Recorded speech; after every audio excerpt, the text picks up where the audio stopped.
Get ready, racing fans. The most electrifying week in motorsports is back.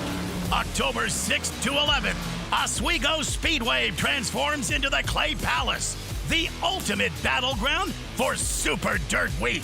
From the thrilling races to the electrifying atmosphere, it's more than a race. It's racing's biggest party.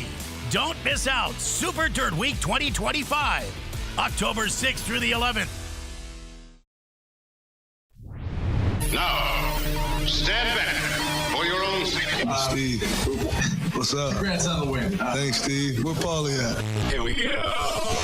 I'm checking out. I will respond to you, but I'm done for the week. I'm done. Steve is my favorite part of the show. How's that? Yes. I like that. Thank you. Thank you for saying that. Check for sound. Pleasure to be on there talking with Paulie, man. He's a good dude. I'm an idiot. I'll just shut up and let you talk. I was trying to help. And shout out to Tupac. 3, 2, 1, and 3. This is Orange Nation. Well, hello, Paulie and Steve. With Steve Infanti and Paulie Sibilia.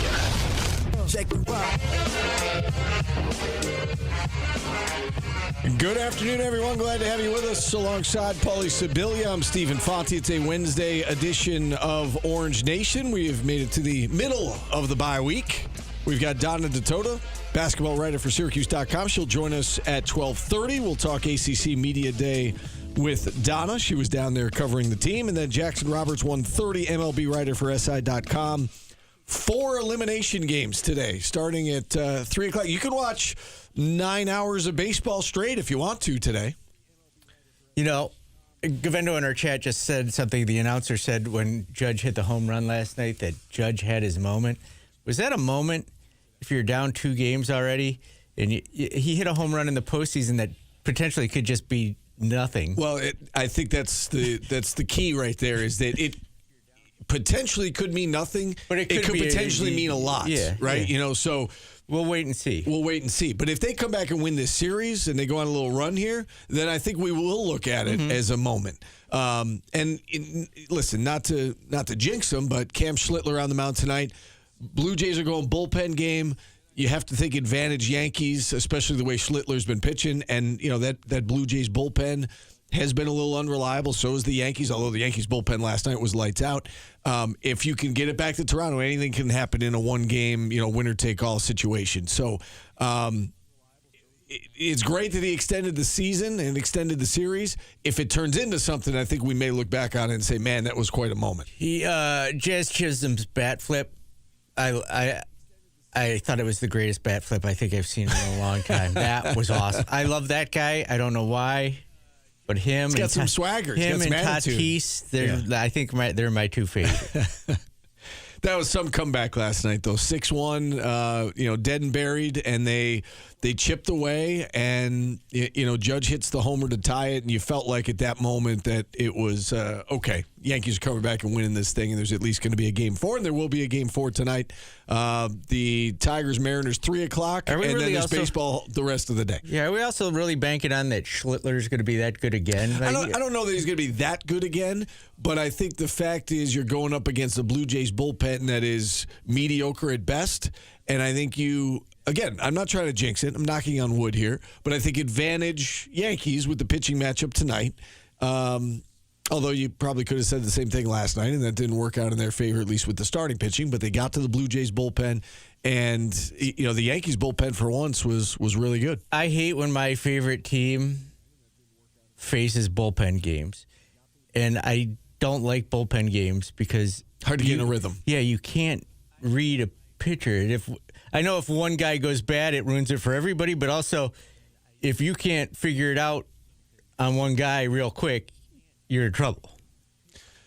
Yeah, I understand what you're saying, especially with a playoff game situation. There is added pressure, and if it is hard to get into a little bit of rhythm. I can understand that, but it's not like they're going up against the Padres bullpen tonight. They're going up against the Blue Jays bullpen. So maybe I'm talking myself into it, but I feel confident going into tonight that the Yankees could force a Game 5, and then from there, who knows? I mean, Toronto has dominated them in Toronto.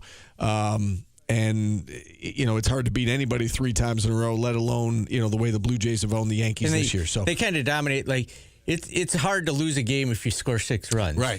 So you got to – they have not been able to keep the Blue Jays offense in check. Right. So. And, Rodon has been owned by Vlad Guerrero, and first time up, Guerrero hits a homer, and you're like, I kind of rolled my eyes. Here we go again. But they found a way to survive. And survive in advance. Haven't advanced yet, but they have survived. Well, that's the goal. Yes. There will be a Game 4 tonight. And, again, baseball all day. Love me some baseball. I want to talk basketball, the thing that people love to hate or hate to love. Yes. Do you think it's more of a hate to? I think they hate to love Syracuse basketball right now than they do to love I don't know what it is. Everybody's bitter. Everybody's bitter. I was thinking about that as I was driving here today. I know we're going to talk basketball, but even football. Like the fact that people are throwing up their hands at 3-3, and I know that it hasn't looked good offensively the last couple of games, but it used to be that as long as a bowl game was on the table, people were invested, right? And now it seems like because of the expanded playoff and because of the raised expectations that a bowl game's not good. Like, doesn't it seem like a lot of SU football fans, they don't care whether this team goes to a bowl game or not? It felt that way going into the season. Yeah. Like, I think a lot of people just wrote this season off, like, but now they're mad that it's happening. Right. That was going to be my point, was that it just, so if a bowl game's not good enough, like, is the goal, like, is your expectation a college football playoff bid every year? And if you're not going to get there, you don't care? I don't know. It just seems odd where this program has been, where it is right now, that people, like, if they go 6-6, that somehow isn't going to be good enough this year. That it's not worth caring about. Mark in New York called us a couple days ago and said maybe the Clemson win changed everybody's opinion, but I don't know. I don't know what it is. And I was thinking about it. It's funny because I was thinking about it driving in today, too, because, like, last week I was getting calls from people saying I was too negative about the football program. Like, why aren't you ever this negative towards Red? And then coming off the loss, I was getting, here's state-run. Here's state-run media Pauly again. And I don't know how you win. Well, you don't right now. When the team's not winning, we don't win. I guarantee you that. So anyway, I just thought that was interesting, and we can table the football talk. I mean, we've got another week and a half before they play again, but I look at this Pitt game as a really big game, and I'm not sure how many people look at this Pitt game as a really big game. I think a lot of SU fans are just kind of tuned out at the moment. Maybe it's because it's the bye week, but it seems like a lot of SU football fans are just kind of like turning the page, looking at the next season. I don't get that because and this is going to sound like straight state-run media, but I tend to think Fran Brown can figure this out, and I tend to think that Ricky Collins can figure it out too. Like, you know how I feel about this, right? I firmly believe Ricky Collins is the starter going into Pittsburgh, and with 2 games under his belt now and 2 weeks to get ready and the bye week, and Pitt's coming off a game against Florida State. It's a home game. SU's got desperation on their side. They've got this game circled in their minds, as we've joked about. I don't know. Like, this is going to be a desperate team that's going up against Pittsburgh next Saturday, and I think they've got a pretty good shot to win it. And if they do win it, a bowl game's very much on the table. And if they lose it, it's going to feel like it's very difficult to add up to 6 wins. And so I think this is a really important game. And like I said, it just seems like fans have kind of tuned out about the season at the moment. Yeah, the other thing with Ricky Collins is I posted on Twitter that, like, I can't believe people are smashing a 20-year-old, and everybody's like, well, he's paid now, I can smash him. But you also got, like, his confidence has got to be shot. He's coming, it's such a... He was a starter. He lost the job because, that can't be good for your confidence if you're the starter and they go on and get another quarterback and replace you. Right. And then you don't practice with the ones for a long time. And then all of a sudden the guy who they thought was better than you gets hurt. And then all of a sudden the coach is like, oh, buddy boy, come on. We need you again. Let's go. Right. It can't be easy what this kid's going through. It just let him grow into the position. It's not like he's coming in and running routes, and that's it.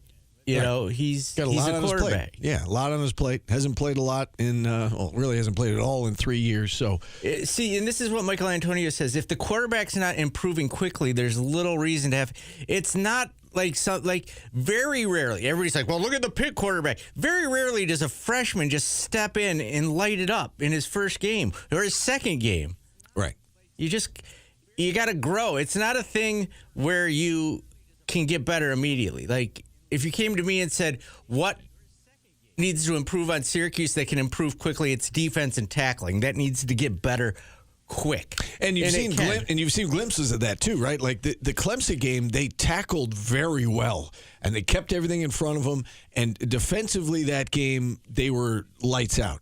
The last two games, it's kind of snowballed, right? It hasn't just been on Ricky, but Ricky takes a lot of the blame because that's the most glaring thing that changed from Clemson to Duke and from Clemson to SMU was the quarterback's different. But the defense has not played nearly as well. I think across the board, they haven't played nearly as well. They're turning the ball over. I mean, go back to the Duke game and Jonte Cook, who's been very much in the news this week, had 2 fumbles in that game. And that's not on Ricky, and one of them was controversial. He took the hit to the head, but they lost the ball twice because of Jonte Cook. They need everybody to step up. And, even, again, look at the running backs last week. They got a lot of carries. They didn't do a lot with those carries.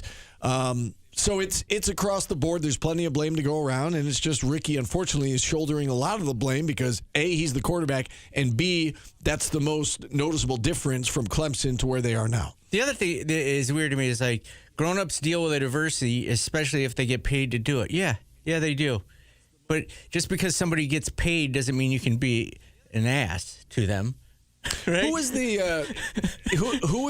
wasn't there a Phillies player? If you're struggling with your job, Trey Turner. Trey Turner, right. And the fans showed him support, right? And even going back to Tyler Bass with the Bills, right? I'm a Bills fan, and he was having, he was very shaky. He was missing field goals. It cost him a game. For the fan base, the next time he comes out there, for them to cheer him, it's an intangible, and you're right. They're big boys. Trey Turner, Tyler Bass, they get paid a lot of money to do their job. But when you hear Tyler Bass and he gets like choked up talking about it, you can tell that it actually means something to those guys. So, again, fans can do whatever they want, but to your point, Paulie, he knows that he's not living up to what he needs to live up to. He's not living up to expectations. He's hurting the team. Of course he wants to get better. To boo him or to say he needs to be taken out or this guy's awful, like that's only going to do more damage and maybe irreparable damage to the point where you can't get back to, like, they need him. Steve Angeli's not coming back this year. They need him to be good. And hopefully the fans can have his back here going into the Pitt game. Who's being Phillies Most Wanted said, who is being an ass directly to Ricky's face? Well, they're being an ass directly to his face on social media, and you're hiding your face. Most people are. To think kids don't read social media is one of the most naive things I see from fans. Right. Yeah. That's all they do is see social media. And listen, some of the criticism is warranted, right? I mean, he's clearly not playing the way that you would hope that he would play, and the way that he hopes that he would play, and the team. But calling for him to be replaced again, I don't think that's the solution. I don't either. I don't think that Luke Carney's going to come in here and be the savior. And again, you got to leave that up to Fran and Jeff Nixon and the coaches, and they see these guys day in and day out. And if it was close, then I think Luke Carney would be out there. I don't think it's close. I think it's Ricky Collins, and it's his team until it's not. So we'll see. I didn't mean to start the show here on football, but it's fine because it brings up an interesting point on the whole. Is it okay to criticize the players' vision, boo and whatnot, because it didn't stop people when they weren't getting paid. I hate this high horse that everybody's on now. Oh, I can do it now because they're paid. You were doing it when they sleep better at night now that they're getting paid, right? You were doing it when they weren't getting paid, but because it's going to come up with Donnie Freeman too. It happened last year, and I was shocked by what people were saying on social media about Donnie Freeman last year. They came out and claimed the dude was faking an injury, so he didn't have to play on a bad team, and he didn't want to play for Coach Autry anymore. So I'm glad you brought that up, because that's what I figured we were going to get into ACC Media Day. And you were it's gonna the same thing. You were going to say, Steve, what stood out to you from ACC Media Day? And that is what stood out to me from ACC Media Day. I don't know if you heard Donnie Freeman's comments from start to finish when he was at the podium, But he said, and he even referenced the fans, he said something along the lines of, regardless of what the fans were thinking or what I heard from the fans, it was a no-brainer for me to come back. And then he went into the reasons why he came back. So I don't know if we have that comment. Well, we'll get to it. We'll get into it. Yeah. But no, that's a very similar thing. And the reason I brought it up, because I saw it, and the players see this stuff. Right. And that's just a horrible thing for a fan base to think, Yeah. Right. And I said it back then, it was stupid, and I'll say it again, it's stupid. Right. But people were adamant. No way he's coming back. And he's probably faking an injury. I don't know if you know this, Steve, but I, in January, said he would be back. Yes, you did. Little bird told me. Yep, you did. But I also was able to go to practices and stuff, and they bring this up, and Donna's going to be on with us in a little bit.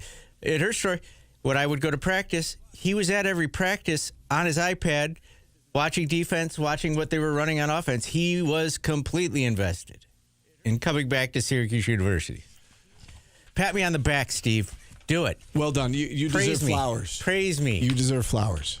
That's our opening drive, brought to you by Burdick BMW of Cicero. We're going to take a timeout. We'll continue the conversation on the other side. We've got Donna Ditota set to join us at 12:30. We're back after this on ESPN Radio. Auburn Community Hospital are proud supporters of Syracuse football radio coverage.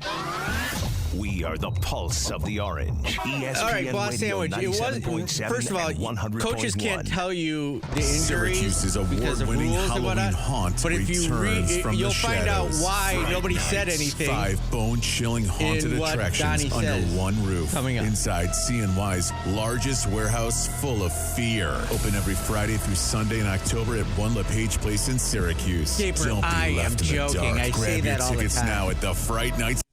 Gaper, if you don't get that I joke about wanting praise, you're not very bright. Yes, boss, he was trying to let it heal without surgery. It didn't happen. He got the surgery.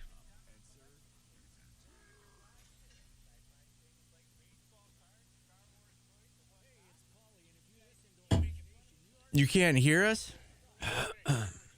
Why can't they hear us?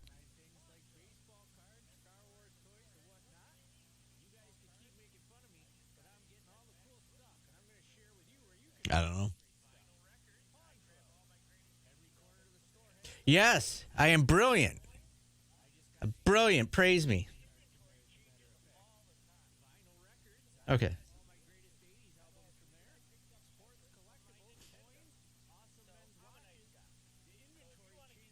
I wish I could remember if it was Gaper or Philly's Most Wanted that told me I was too negative about the football program, and then now this week is state-run media.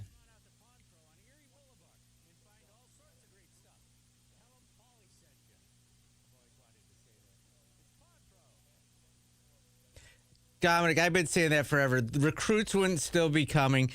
There's zero chance an agent would allow a player to come to Syracuse and play for Coach Autry if he was a bad coach. He might not win, but that's my take.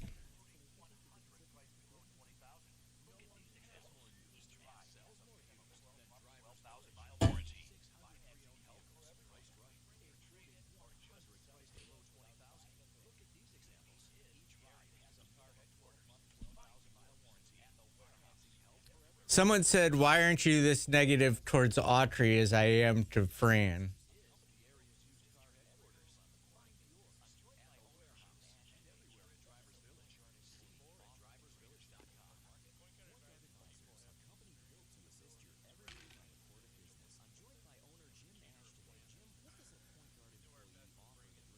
Wow, bowling ball coming up big.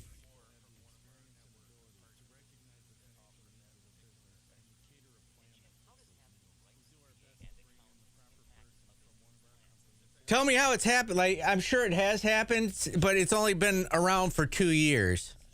If he was horrible, they would be telling him not to go. Agents have only been around for players, 2, 3 years? For fuck's sake, man.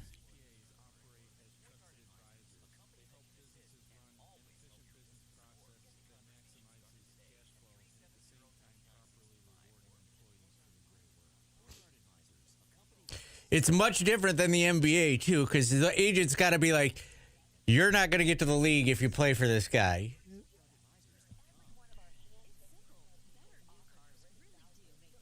I don't know how much his coaching left to be desired last year. That was a horrible team. Their offseason, his ability to be a GM left a lot to be desired. I don't know what coach is going to get more than 14 wins with that game.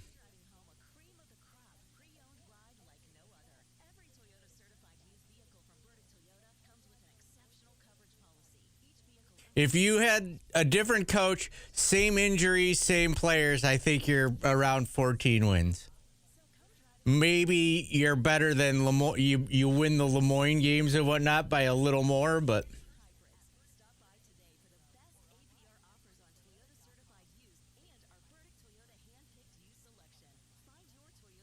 yeah, I said that he was not great at GM last year.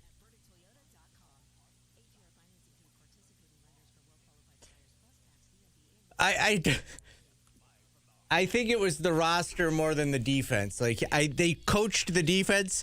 The players either didn't buy in or were just slow and unathletic and unable to do it.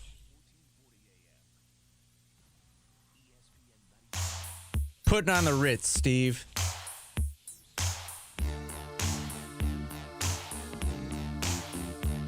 Taco. This guy's named after a food. That's the name of the group? It's a dude, Taco. One guy? Yeah, isn't there a baseball player, a Nacho? There's a Taco out there playing NBA, right? Or college basketball or something. Oh, yeah, the big dude from down in Florida, right? Yeah. Taco Fall, is that what his name was? There's a Nacho playing baseball. If you could be named after a food, what would you be named after? Have we done this before? Potato. Potato? No, I'm kidding. Potato Infante? I'm kidding. Tater? Can we call you Tater from now on? And I'll be your kid, the Tot, Tater and Tot in the morning? Oh, boy. You want to talk basketball? We were just talking about Donnie Freeman. Taco Fall is now currently playing in... I hate when my taco falls. In the Chinese Basketball Association. No longer in the NBA. Anyway, carry on. Donnie Freeman on here he is on It Was a No-Brainer to come back to the Cuse. Despite what other people might say or what you might hear like me, it was a no-brainer for me coming back. I felt like I had unfinished business here with my team and my coaches. Like, I believe in the staff from top to bottom, and I knew, like, I trust them and they trust me as well. So, I mean, this is where I wanted to be, and I felt like I had unfinished business, so that was kind of a no-brainer for me to come back. I mean, we were just discussing this in the break. You have to trust the coaches, you know, and there's a lot of people around these guys, like agents and parents and AAU coaches, and I tend to think if the coach was not going to get Donnie to the next level, they probably would have said, you got to go somewhere else. So you can, well, right, I was going to say, you can make a mistake the first time around, but you're not going back to that mistake if you think it was a mistake. Yes. So I think you do have to take what he's saying on face value. Yeah, it's his second. He's coming back. He's coming back to this. Yeah. So he does believe in the staff. The first time around, you know, maybe there's other factors. You didn't know what it was going to be like, or, you know, NIL was a factor, so on and so forth. But to come back to that situation after you had kind of a lost year given your injury, to me, that says something. I did find it interesting as well. Adrian Autry, yes, he had a press conference, but then he did the ACC Network show as well and was on their set. And I forget who, it might have been Seth Greenberg who asked him the question, but he was talking about JJ and Donnie coming back, how they were the first priority. And then once they got those guys to commit, they included them both in the process of building the roster. Obviously, the final decision, you know, came down to Adrian and his staff, but they got the input from JJ and Donnie, which I thought that was kind of interesting. Here's Coach Autry on his main goal with this year's roster. When we built this team, you know, we wanted to get bigger. We wanted to get quicker, you know, increase our athleticism and positional size, and that's what we went out to do. You know, our guards are now all 6'3" to 6'5", wings 6'6" to 6'8", 6'9", you know, and our front court, we go up to 7 feet. So we just wanted to be, you know, bigger, stronger, and being able to have some type of versatility. So that was the main focus in putting this roster together. So they wanted to get bigger. They wanted to get more athletic. And he talked a lot, too, yesterday about they wanted to get better defensively. And if you look at the defensive numbers, obviously they were not good at all. They were in the 300s in terms of scoring defense. And that was a main priority in the offseason. We work a lot on that end of the floor with our size, really trying to maximize our length. A lot of conceptual stuff of how you can maximize, our body, our length, and still kind of be able to, guard people. So, again, we challenged them. We did a lot of stuff defensively as a group and individuals. It was the most that I've ever done as a coach, working on that stuff in the summertime. And again, it sounds like that is the philosophy. And have they executed that the last couple of years? Not anywhere to the degree that he wants. But he talked a lot about that's where the depth comes in. This does seem like a deep team. And they've got multiple guys in multiple positions that can play and play a lot. And he talked about, he used the term gas out yesterday in terms of like empty the tank defensively, give maximum effort. And then when you gas out, when when your tank is empty, you come out, we'll put somebody else in and get after it. So it sounds like that is very much what they want to do, is that they want to get after you defensively. They want to play, higher tempo than we saw under Jim Boeheim, and they haven't had maybe the buy-in from the guys or the players to do, the horses to do that. Yeah, that's what I was going to say. Like, you could point out, guys, like if you went through last year's team, the center and the point guard probably couldn't do it. Yeah. The three could, but didn't want to, and it didn't matter whether he had a Hall of Fame coach or Autry. He wasn't buying in on the defensive end. JJ, he struggled on defense, and he's got to get better. And Donnie looked lost, but he was a freshman. Right. So right. hope he gets I think better. it's a combination of the two things, right? I think, maybe it was a lack of buy-in, but I think more so it was probably a lack of you didn't have the horses to do what you wanted to do. And I like that Chris Bell still catches shrapnel. He does. I mean, I think he will for a little bit here. But you look at this roster, and again, on paper anyway, it seems like they do have the horses this time around to do what he wants to do. JJ talked at length yesterday, by the way, about defense. He admitted that he's got to get better on that end of the floor. He's got to be more than just a scorer. He's got to be a more complete player. So he's owning that. He realizes that. He's working hard to get better at those areas that he has some weaknesses in, and obviously wants to continue to strengthen the areas that he's strong in. Go ahead, Paul. You said that Donnie and JJ had input in the roster, and we've got them talking about the new guys. And here's Donnie on players that stood out to him during the offseason. It's two guys that stood out to me the most. I think one person I had to pinpoint one. I said Nate George. He's one of the best passers I ever played with. Like, sees the floor like no other. Confident, he can score, defend. But I think the X factor for us is going to be Tyler Betsy from Cincinnati. Like, he's 6'8", 6'9", he's strong, solid base, can shoot it, can beat you off the bounce, rebound, like do all the small things. So he's going to be really good for us. He kind of slid under the radar. He was a big-time recruit going to Cincinnati, came to Syracuse, and kind of just came and nobody said anything about him. Yeah, it's interesting because his name popped up several times yesterday, and so there must be something there, right? He's got to be able to play. The guys are very impressed by him. Some of it may be, when he committed. Some of it may be you look at his numbers and they're not eye-popping. He was a freshman last year at Cincinnati, didn't play a ton, only averaged 3 points per game. But he's that prototypical Syracuse forward, right? He's 6'8", he's got length, he's got athleticism. It sounds like they are very impressed by him. So you're right. I mean, we talk about who we think the starting lineup's going to be, and Tyler Betsy's name doesn't really pop up because you got the starting five, then you've got the two freshmen and Sadiq White and Kyan Anthony, and everybody's got their favorites that they're looking at. And to your point, Tyler Betsy has certainly flown under the radar, but based on what we heard yesterday from Adrian Autry and the two returning players, they all really seem to like this young man. All right, here's JJ on his take on the roster. First, I want to start with Nate Kings. He's a worker for sure, and he does everything that you ask him to do, and he's a complete player. Obviously, he can shoot the ball, like one of the best shooters I've ever played with. But like I said, he's a worker, all-around talent, and, he locks in on the defensive end, so we know he's going to be a big piece for us. Hopefully this isn't like I hope they all don't turn into Chance Westry, the praising of the Westrys, and then they don't do anything. Again, the Chance, we joke about the Chance Westry situation, but you and I both feel comfortable in saying that the kid was very talented. They were very high on him. The injuries are really what kept him from being what we thought. And it's too bad, too, because by all accounts, he was in line for a really big year when he came here. He got hurt. And we just never saw him, and it's unfortunate. So I mean, you can't control injuries, but based on what they've seen so far, I believe these guys that they're high on Nate Kings, they're high on Betsy, and Kings. I think we were all high on because you look at his stats, you say, wow, dude's making more than 40% of his 3-point attempts. I don't care where he's doing that; that's impressive. He's close to 45%. But Tyler Betsy, I think, did fly under the radar a little bit because of his stats last year. Boy, but he had decent, he was a good recruit, but he flew under the radar. But the kid from wherever, South Dakota or wherever, everyone, what the hell is this crap? It's weird how people react to things. But who was at Media Day and can give us her take on that? Donna was there. Steve. Yes, Donna Ditota. So let's take a timeout. We'll bring on Donna on the other side. We'll talk some more basketball with her next on ESPN Radio.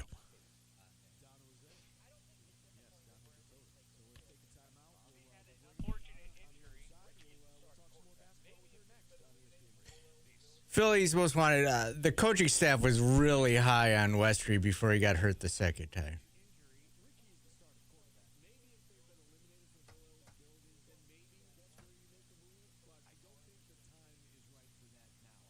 I mean, at this point, you can say it was Jerry told me. I'll say it. Jerry told me he was really good. Yeah.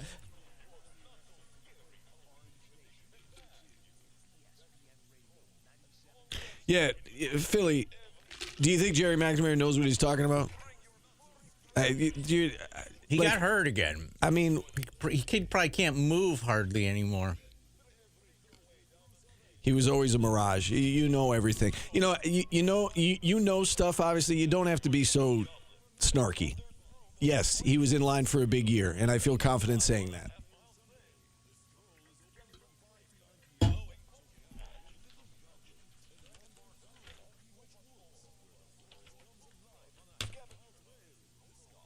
I was told that in practice he was the second best player behind Judah. And I don't think that was just said as and it was a private conversation. I don't think it was just said as trying to pump him up. I believe what I was told. And then he got hurt 2 weeks after that conversation. He talks to me this way. And then 2 weeks after that conversation, Philly, he got hurt. And he was never the same after that. So it's unfortunate, but I don't think he was always a mirage. Do you guys think that Steve doesn't give me shit?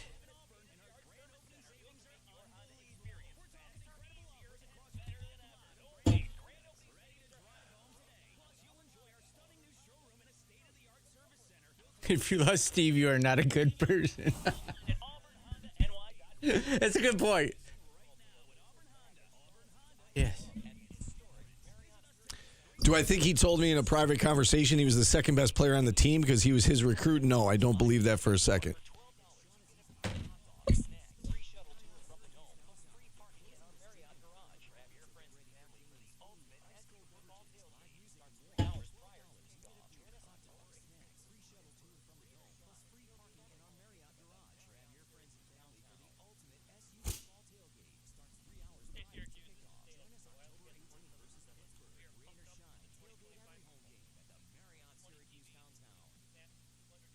If Jerry wins the MAC, will you believe us then?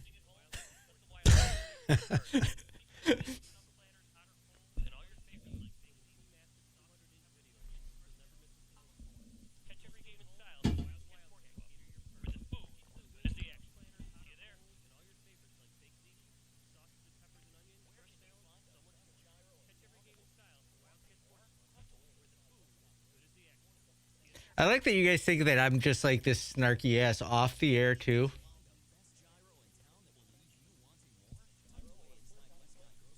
If Red makes the tournament, Jerry's not coming here. Sorry to break your balls on that one.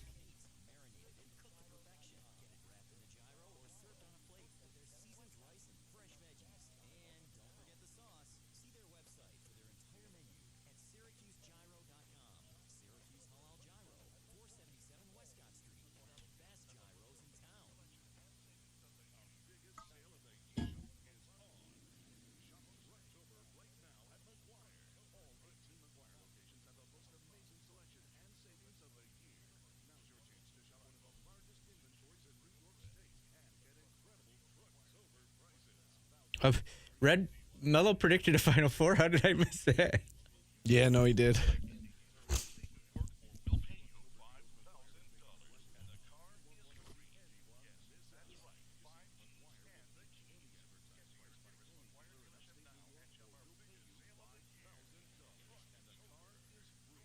I think Jerry and his staff are planning on trying to win the MAC.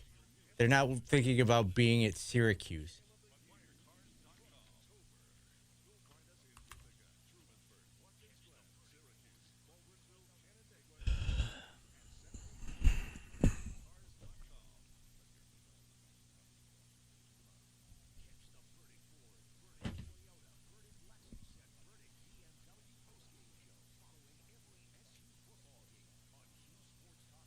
I mean, he's young, like he's still learning. Oh. Don't shake your head at me. Don't shake your head at me, Stephen Fondy, just because I played the wrong thing and I stink at my job. There was a long delay, too. There was a lot of dead air. What do you think I say more? Praise me or I stink at my job? I stink at your job. Way more. Way more. That seems about right. It's about 70-30. Do you remember this video for Der Kommissar? It was just Remind me. It was very 80s. It was just like a guy fake running with a TV screen behind him and a cop car chasing him. No, I don't remember this video. I do remember the song. I don't remember the video. Bet you Donna remembers it. As we celebrate one-hit wonders. Donna, how are you today? I am pretty good. How about you guys? We're doing great. Do you remember that video, Donna? You know what? I have like a vague recollection of it. I definitely remember the song. Tell me a little bit more about what it's like. What is it? What's in it? It's just a guy running in front of a cop car that's basically a TV screen behind him for 3 minutes. Is the TV screen kind of got like static on it? I'll pull it up and I'll get back to you. I'll let Steve do the interview. Okay, that's really important, Paulie. You get to work on that. Donna, let's talk some basketball. I know you've been in Charlotte covering the men's and women's media days down there. We'll start with the men. Paulie asked me what stood out to me. I think the first thing that stood out to me was Donnie's comment yesterday about, for me, it was a no-brainer to come back. And, there was a lot of speculation from fans. We took it here on the show. I'm sure you got it as well. With your position, people were saying, oh, he's faking injury. There's no way he's coming back. Like, how could he not be back by now? And I think he kind of put that to rest yesterday. So I guess we'll start with your thoughts on Donnie's comments about that and then kind of go from there. Yeah, I think everybody around him and everybody around his camp last year said he was not going to go, right? Everybody said that. And so I was sort of surprised. I guess I was living in my own little bubble because I guess I was sort of surprised when people were surprised that he stayed because I don't think we ever had any indication he might go. I was a little surprised yesterday when he was talking about how people thought it was like the secret mission for him to pretend he was hurt and miss the rest of the year. I didn't think that either. But there is always, especially nowadays, a mystery when somebody gets hurt because they don't want either NBA guys to know, or although they're going to have physicals at some point anyway. But they just don't want. There's always a shroud of mystery that surrounds a lot of these injuries. And having been a person who broke my fifth metatarsal in May, I was sympathized with him and his waiting plight and all that. So I guess I didn't think that he was going to go. I mean, I guess you just never know. But I never was under the impression that he was going to leave, and I certainly wasn't under the impression that he was faking an injury. Now you've forced me to ask the follow-up question: is Donna Ditota 100% for the season? I'm getting there. I'm getting there. So not yet. Okay. All right. You're limited to some degree. Okay. Go ahead, Paul. I was going to ask you, he took the option of waiting instead of getting surgery, and I think that kind of played into everybody's, why aren't they telling us, what's going on? Now that you've had it, is it something that you could actually heal from if you don't have a surgery done? Yes. So that's what happened to me. So I broke my fifth metatarsal at the end of May, and for me it was longer because I'm obviously not an elite athlete. So it was 6 weeks in a boot, and if I had a displaced fracture in it, but that fracture did not mend in those 6 weeks, and I was going to have surgery. So that is a thing. Like before this happened to me, I would not have known that, but that is a thing. Interesting. All right, let's talk about JJ's injury. He obviously is, has had to deal with something as well. What did he tell you about what he's been through the last year or so, and how does he seem heading into the new season? And obviously, recently his arm was in a wrap. Is he 100% good to go? He says he is. I mean, I can't imagine that having your hand, with your middle finger of your shooting hand disabled for a couple of weeks or a few weeks is good, in any way. But, he's a guy, he's been around for a long time. And I'm assuming at this point his jump shot is what his jump shot is. And but, you always want to get more reps in. So I think probably missing that time maybe wasn't ideal for him. But he says he's 100%. He's ready to go. He's not wearing any kind of protective device at all on that finger. I'm taking him at his word. We still have got, 3 weeks or so to a game or to an exhibition game, whatever. And I think he's good to go. Adrian did not seem at all worried about it.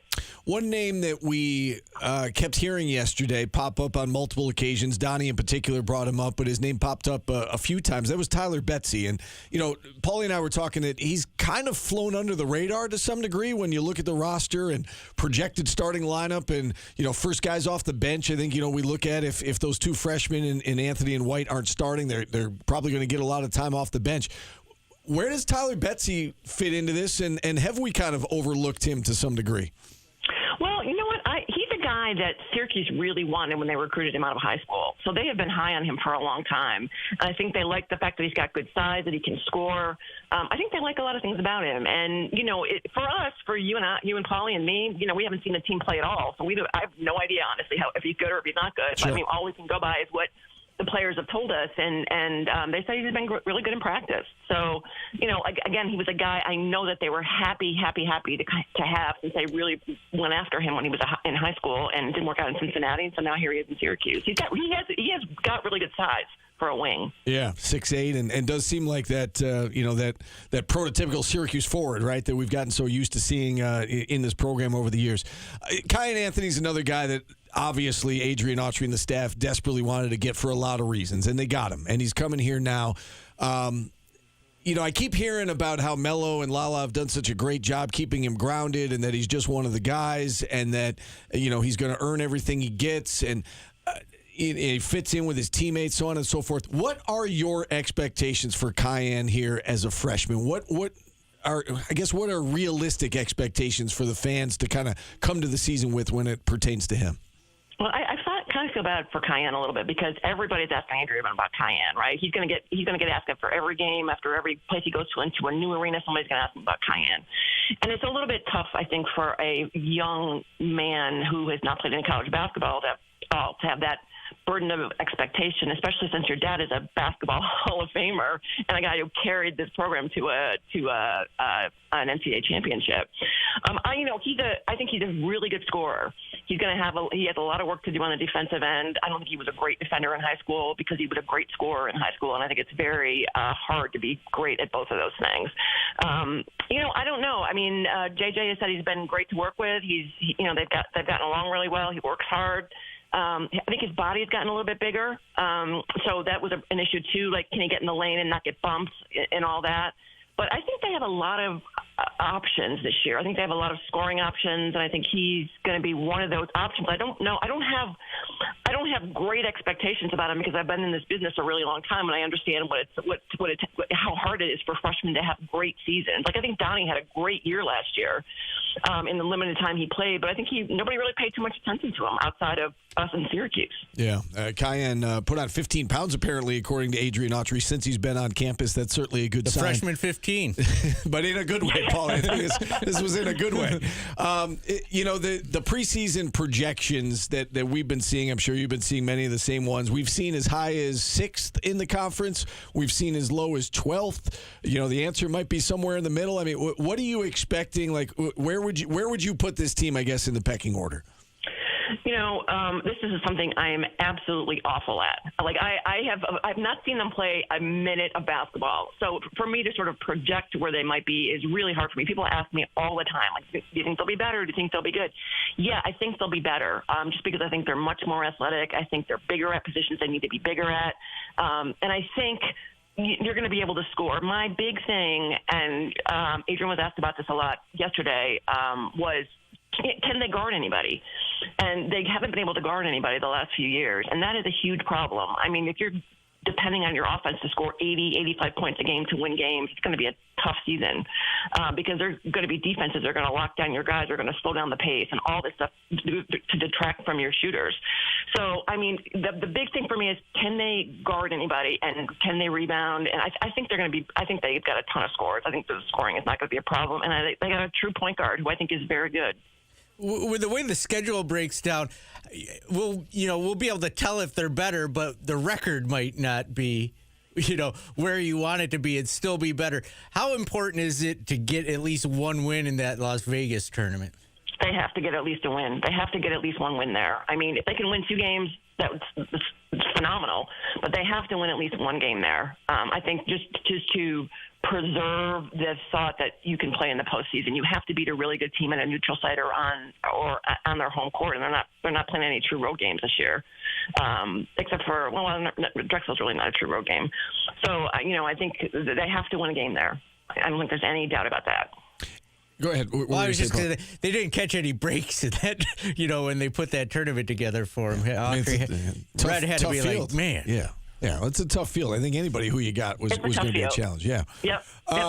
What else stood out to you yesterday, Donna? We haven't talked a lot about, the comments from Red yesterday. Anything stand out from Coach Autry yesterday to you? Well, I mean, I think at this time of year, everybody is excited about their team, right? There hasn't been a game that's been played. There hasn't been a guy that's complaining because he's not playing. Everything is great right now. Everybody's getting along. There's a lot of unity. There's a lot of rawness going on about the season. And I think he touched upon a lot of that he feels like this team is really connected. But the true test is going to come when they play Houston and then when they play Kansas. Those are true tests of how good your team is and how together they are and how intact they are and how connected they are once you get into really tough games. And, but I think he does think this team is much more athletic. I think he thinks they're deeper. And I just think, I think that they had more money to spend this year, and I think that he feels like they spent it the way they need to spend it. Does certainly seem like a better roster. Let's talk about the women. I know you were there a couple days ago as well when the women spoke. What do we need to know about this women's team coming off? They took a step back last year after Deasia Fair graduated, and now they're looking to get back to that level. What stood out to you from Coach Jack and the ladies? Well, the thing that was interesting to me is they have 11 players that are 6 feet or taller. That is a very big roster. And, they lacked size last year. I think, frankly, they just lacked talent last year. And one of the things Felicia and I talked about was, they got rev share money this year. And so, and she asked John Wildhack for some advice about how to spend that rev share money because they didn't have that much of it before that. So I think the money allowed her to get players that she didn't think she was ever going to be able to get. And I think they've got some talented players. I mean, they've got, players from high major conferences that have come here who have had success at their previous programs.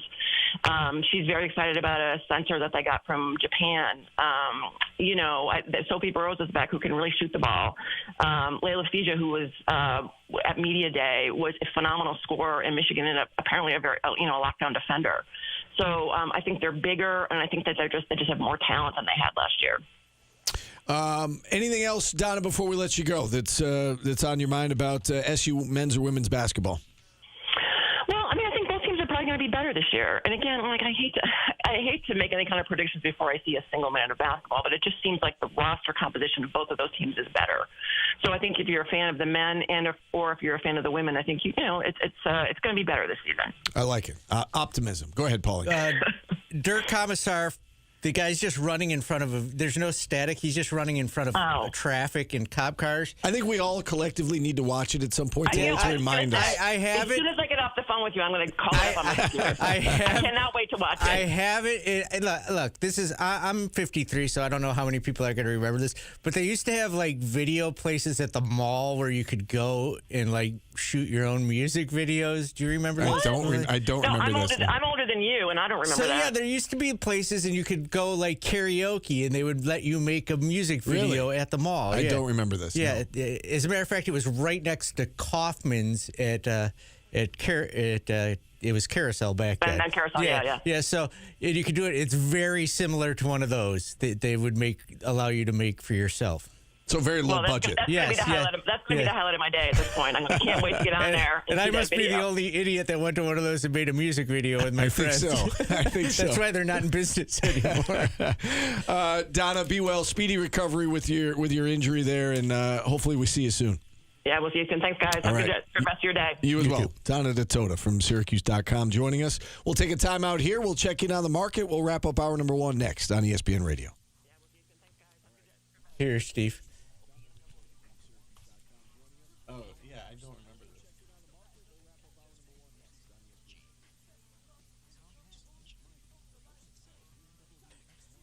I can't believe you don't remember you don't remember those places.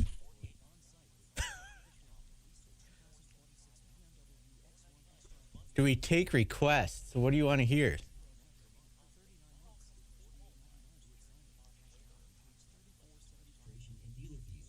I'm not making this up. Kevin from Liverpool and Orange Ohana, remember? They used to do it at the fair, too. There'd be like a trailer at the fair. You could go shoot fake music videos.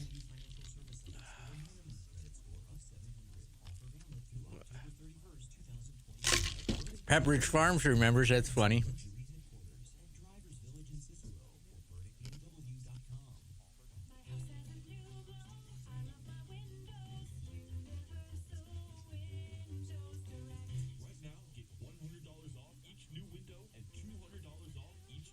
You're a fanny farmer.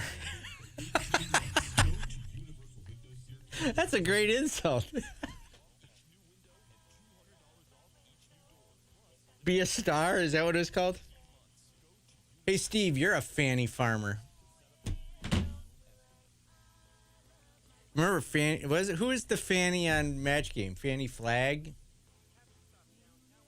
Am I just remembering old shit today that for no reason? Yeah, I don't know. I'm on an old man memory hole.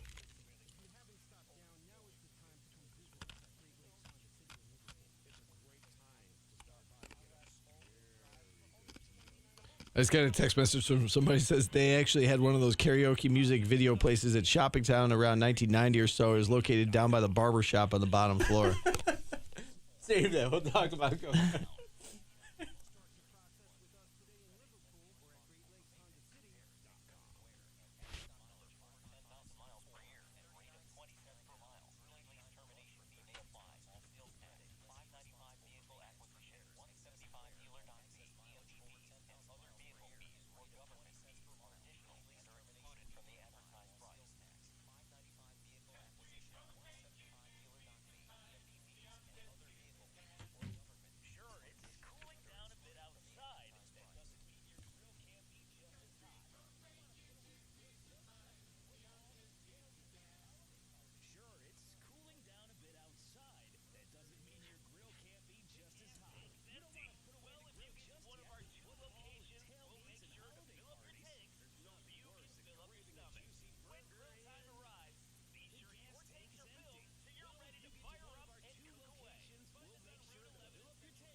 Top 5 malls pre-carousel.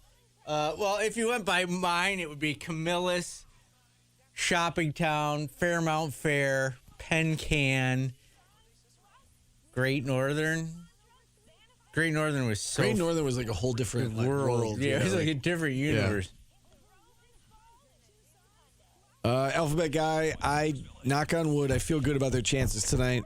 Bullpen game for the Blue Jays, but we'll see. I mean, Paulie's right. Sometimes it's hard to get into a rhythm when you're going against a bullpen.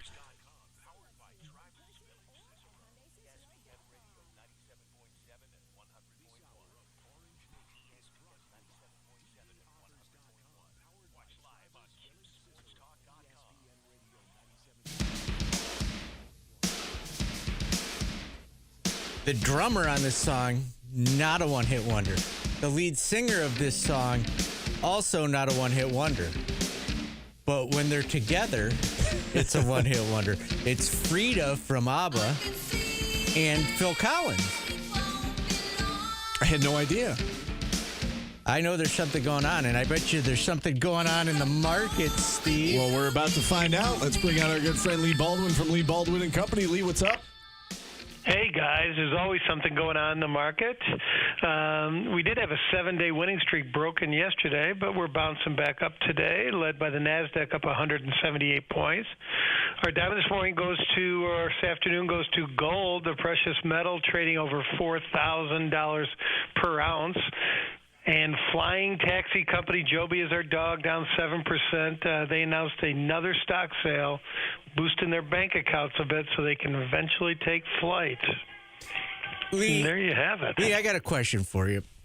All right. So people are accusing me of making this up, and I want to know if you remember this. There used to be places in the malls, like Shopping Town and Carousel back in the day, where you could shoot your own music videos in like the late 80s and early 90s. Do you remember those, or am I just hallucinating this? I think you're right. I think you're right. All right, because I remember there being a fair, too. Steve, do you have an update for us? I do have an update. Thank you, Lee. Lee, thank you. I'll leave you on so you can hear this. Be sure to visit LeeBaldwin.com. All the diamonds, none of the dogs. I did have a friend of mine text me during the break saying, quote, they actually had one of those karaoke music video places at Shopping Town around 1990 or so. It was located down by the barber shop on the bottom floor. All right, so you're not crazy. You're not crazy. Right. I do not remember it. Apparently, Lee does not remember it either. Thank you, Lee. But now that you mention it, I think I do, down by the barber shop. I think I do. There you go. There you go. They were my balloon pants and go back down. They were definitely very low budget, but you'd get it on a VHS tape. Yeah. But, yeah, it was wild, the things we used to do. Yeah, I have zero recollection of that.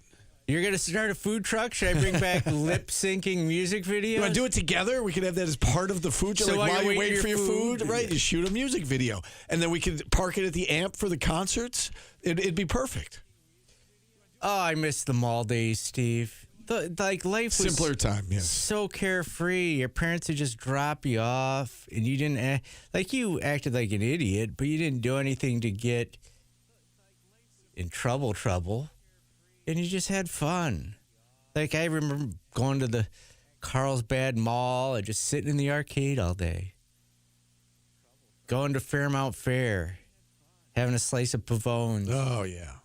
Yeah, sitting on the fountain and eating it. It's just it was a better time. Yeah, I'm with you on that.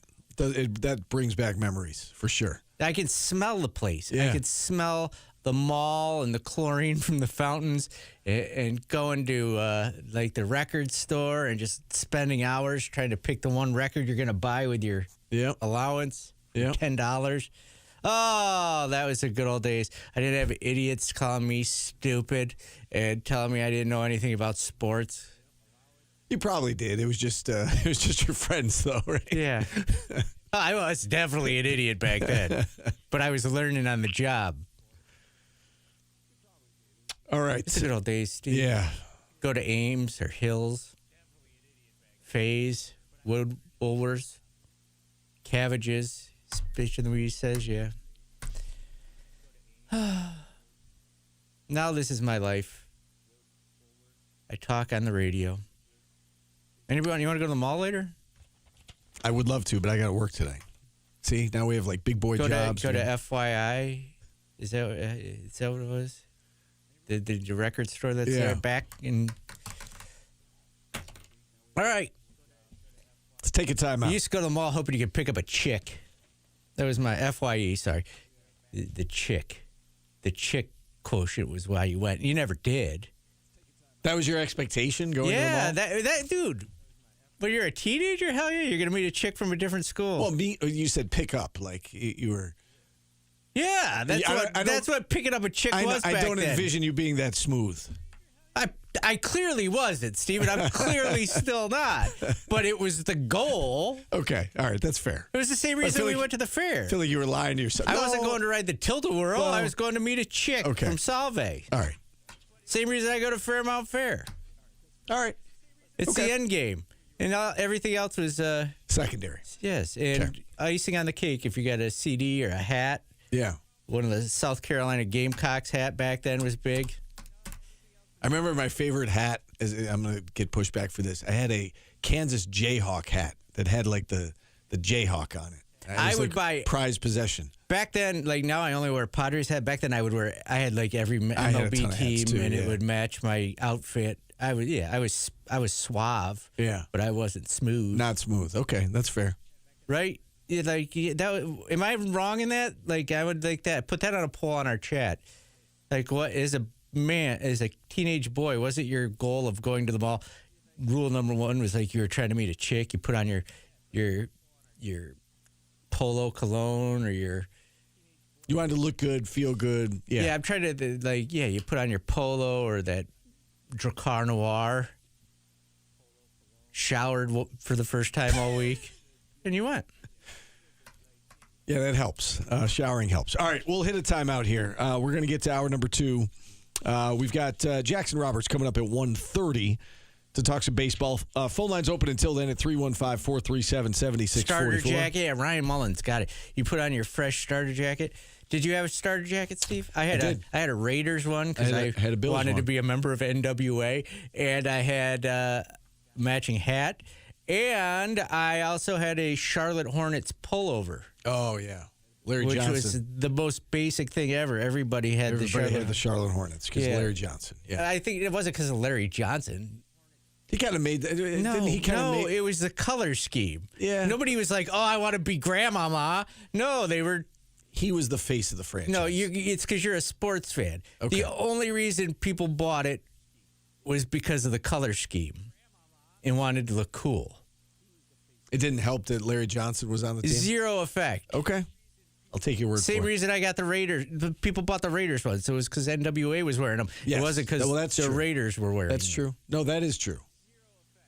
Not sure about the Charlotte Hornets story, but San Diego said Bears and Yankees. When I think of a Bears starter, I think of that SNL skit. Yeah, right. Dumb Bears. Dumb Bears. Yeah, right. All right, let's get back on track here. Full lines open until 1:30. We are back after this on ESPN Radio. Del Curry.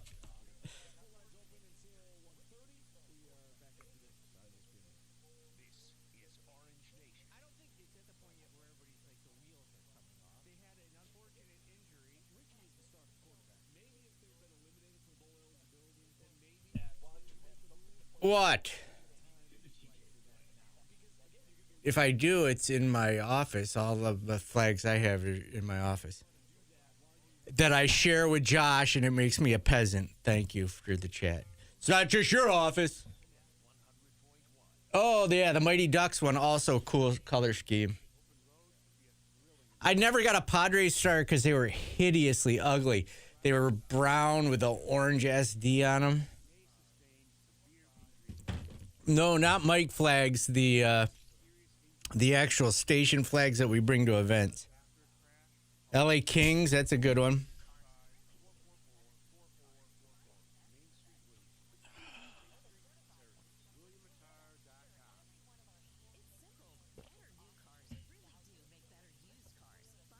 Yeah, I gotta stop. LA Orange, I gotta stop wearing this polo. I don't know. Nobody likes it. It's like it's like you. It's like Tennessee. It's like Tennessee Orange. Ooh, Spurs, good. Walter Hagen, golf shirt. I don't know if you know this, Steve, but I'm wearing a Tommy Hilfiger shirt today. That's the shirt that you and I, we have like the exact same shirt. I'm glad we didn't wear it on the same day.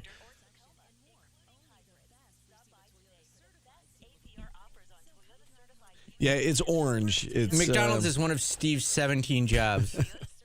He's got to go right to the fry machine as soon as he's done here.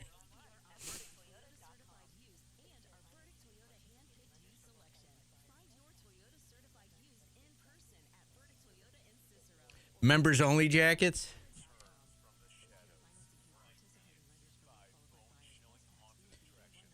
San Diego Cuse's aunt dated Tommy Hilfiger.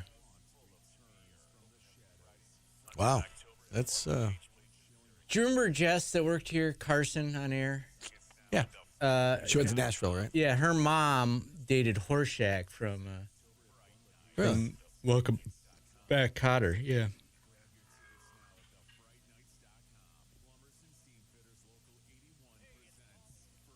I didn't know her name wasn't Carson. I had 2 pairs of Z Cavarici jeans. I was more of a silver tab, Levi's silver tab 501s. Those were fresh. You guys prep for our top 5? No, I didn't even read the damn rundown.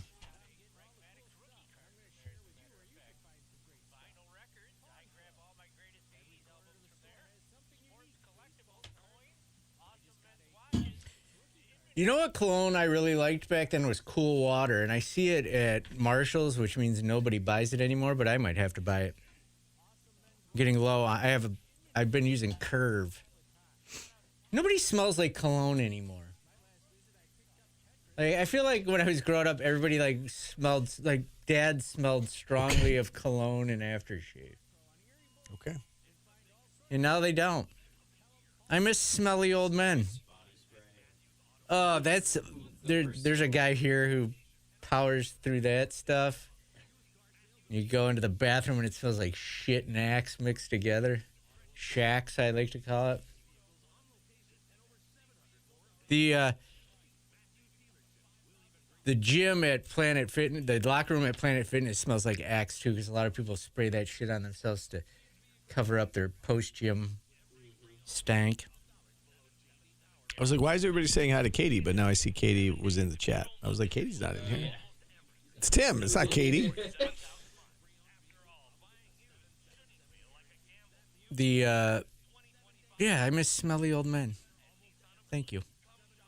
I think I'm going to bring it back. Just overpowering cologne stank. Hi, Katie. Do you get headaches from stinky cologne? Yeah. Good. I'll overpower it tomorrow. I put Old Spice. I've told this story, Dominic. I put Old Spice on my junk because thinking I was going to get lucky at my 8th grade dance, and I've never cried harder in my life. Do not ever do that, kids. It burns. It burns excessively.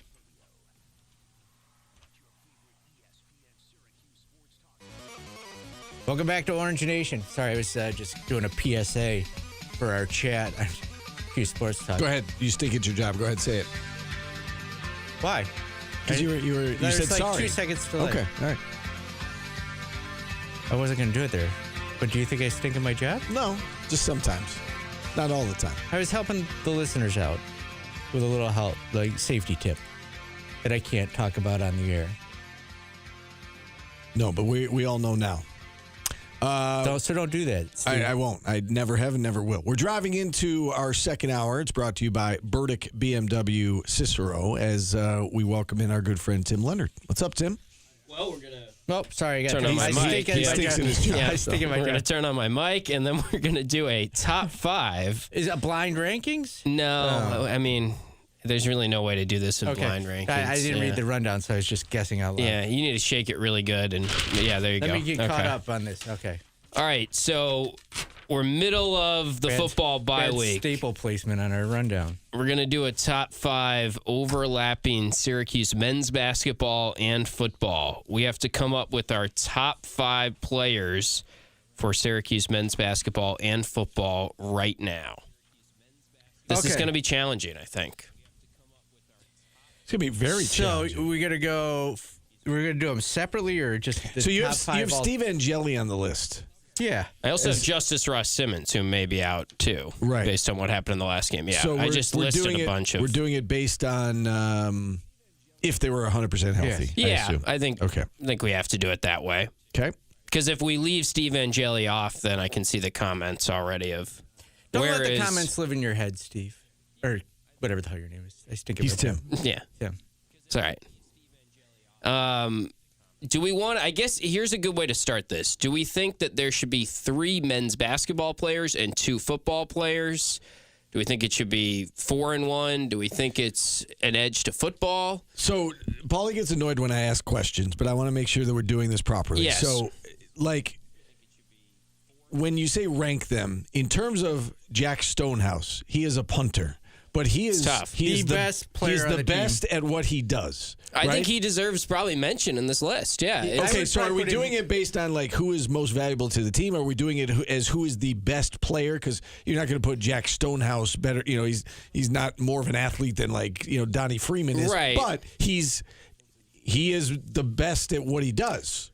So he's the best at his job. It's a very good question. There's not a perfect answer. I think you have to give, say, the quarterback Steve Angeli a little bit more credit for being very good at a very important position. Okay. Compared, nothing against Jack Stonehouse, who I think you could make a case he is the best at what he does on the football team. Right, because he could be number one on this list. Yes. He really could, yeah. He's arguably one of the best in the country at what he does, and I don't know if you can say that about Donnie Freeman even, or others. But I think we have to evaluate everything, if that makes sense. We have to acknowledge that he is a punter and is not as valuable as maybe a running back, a quarterback. If Jack's listening, Jack, I tried. I thought. Yeah, I would put him number one. I still think he probably is in the top 5 somewhere, though. He's going to play on Sundays. He is going to play on Sundays, and he's very good at what he does. That's why. So we of can all put him these number names, one. That's the one that stood out to me. Was that? Do you want to do football or basketball first, or are we? We're doing them together. Yeah, that's the point of this. That's the hard part of this. Is we're doing them together. Okay, and we're talking about basketball players that we have not seen yet, like Nate Kings and the freshman, Nate George we saw, but in a different uniform. Is Donnie Freeman number one? So that's why I said Donnie Freeman as I was talking about Jack Stonehouse, because I think number one is one of those two guys. I think it's either Donnie Freeman or Jack Stonehouse. I kind of want to put Jack Stonehouse number one now, just for that. Because he is phenomenal. The best. Yeah. We've only seen spurts of Donnie, and I would go him number one. Stonehouse. Yeah. And then Donnie second. He's the best at his job. Okay. And then Donnie, we still are putting Donnie above JJ. Yes. I think that's right. I think so. Yeah. I think so. And then I would probably put Steve Angeli third when healthy. I would probably I think I'd go back to hoops. Yeah. And probably, I guess at this point, we got to go JJ over Nate George. I would say JJ would be fourth just because we've seen him. I don't know if this will hold true by the end of the year. And then fifth, I think you could make a strong case for Justice Ross Simmons there. Does anybody's uncle have a vote in this? Yeah, I was going to say, Jonte Cook deserves mention, I'd say. It's hard to... he was a former 5-star, as we learned this week. And we already knew that, but... Fran has called Yasin Willis the best offensive player on the team. So that's what I was wrestling with. I was wrestling between Justice Ross Simmons and Yasin Willis. I'm going to go 5 with Willis. That's how I would go. It's weird that we agree so much on this. The only thing I'll say, I think I'm with you. I think I even had Yasin Willis as the number one player on the football team 4 or 5 weeks ago. I did this on my show, Just Football. Is there something to be said for Yasin Willis? We keep saying they need to get him the ball more. They need to get him the ball more. They need to run more. And it just isn't clicking totally as much as we're expecting.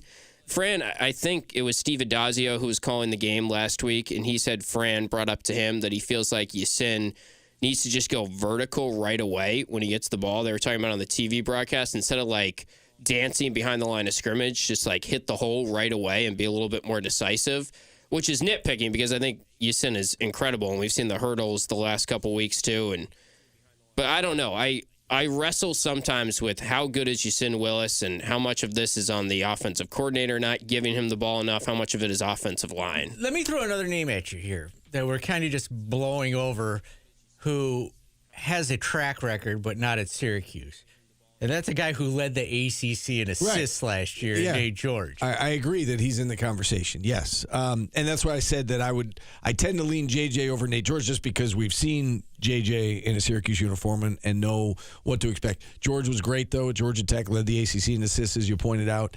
JJ is the second leading returning scorer from the ACC last year. So I think we're splitting hairs, and I don't know if that'll hold up at the end of the season. I don't know.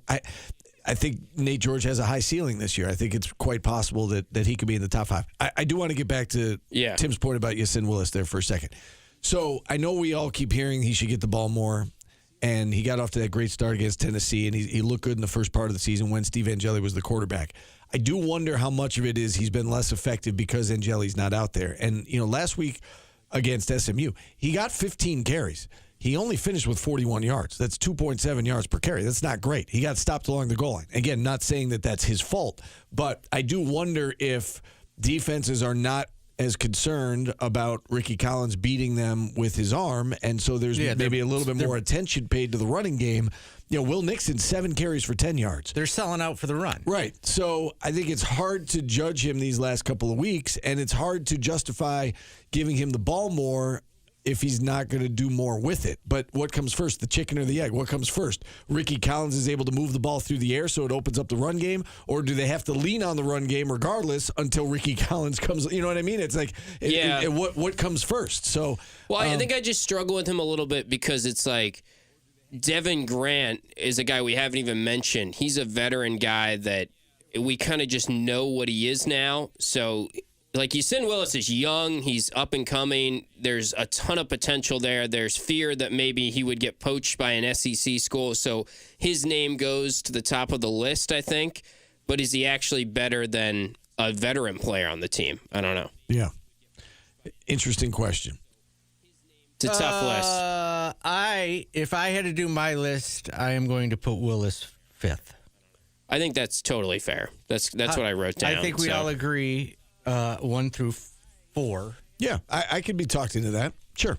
We do yours. Well, no, I was going to say I think Justice Ross Simmons, the way he was playing before he got hurt, I would contend that he was playing better than Yasin Willis and making more of an impact than Yasin Willis. But I think if you're, again, going off raw talent and ceiling and all that, then you could make a strong case for Willis, too. I also would, if you went healthy players, would take, it would be Nate George at 5 and move everybody else down 1. You know what I'm saying? Can we put Daryl Gill against just UConn at number 5? Considering he's had a good year too, so he's another name worth mentioning. Honorable mention. Yeah. I'm surprised we agreed as much as we did. Yeah, that was smooth sailing. It's fun when we all agree. Yeah. And you know what else is fun right now is the chat has turned on Steve, and they're being mean, and I like it. It's not. What are they today. saying? The chat has turned on Steve, or one person in particular has turned on Steve? He usually just sits and pummels me the whole show. No, he's saying, wait, a running back. I can't keep the damn chat going. Steve, here we go. Wait, a running back might be less effective if you could stack the box because the QB isn't good. Whoa, brilliant. Yeah. Steve, you're a lot smarter than this. I'm not concerned about it. There's the snark shining through. So, I think I think we've seen in recent weeks that there is more of an emphasis from the defenses on stopping the run. If there are plenty of teams that can run the ball when they're getting extra attention, right? And Syracuse has been unable to do it. So is that all on Ricky Collins? Is that all on Yasin Will? It's the offense functions as a unit. So it's offensive line, it's receivers, it's quarterback, it's running back. They got to get it going. Are we also, and this might sound blasphemous, are we overhyping Angeli? Because I said that the other day. Because of what he did, like it was against. Most of the numbers come against UConn and Colgate. And UConn in the second half, yeah. Well, Clemson, too. I think the Clemson game is where we all saw, wow, this looks a lot like Kyle McCord last year. Mm-hmm. The way he's throwing the ball, he's taking shots, he's standing in the pocket. That was like a different quarterback than what we saw first couple weeks. But that goes to that should give you hope with the whole Ricky Collins thing. It just clicks eventually, hopefully. And I I don't think Angeli played poorly in the second half. I think they obviously dug themselves that huge hole in the first quarter against Tennessee. And then, oh, by the way, they were able to run the football. They had success running the football, and that helped them get back into the game. But I think it was more so really just that it was the first quarter against Tennessee when it was the first half against UConn. And other than that, he's been really, really good. Let's go to Stefan in Utica. Stefan, what's up? Well, hello, Paulie and Steve. And Tim. Sorry. And Tim. Yeah, there you go. Stefan, what's up? Well, Carmelo Anthony from the 2003 Syracuse men's basketball Never team heard of him.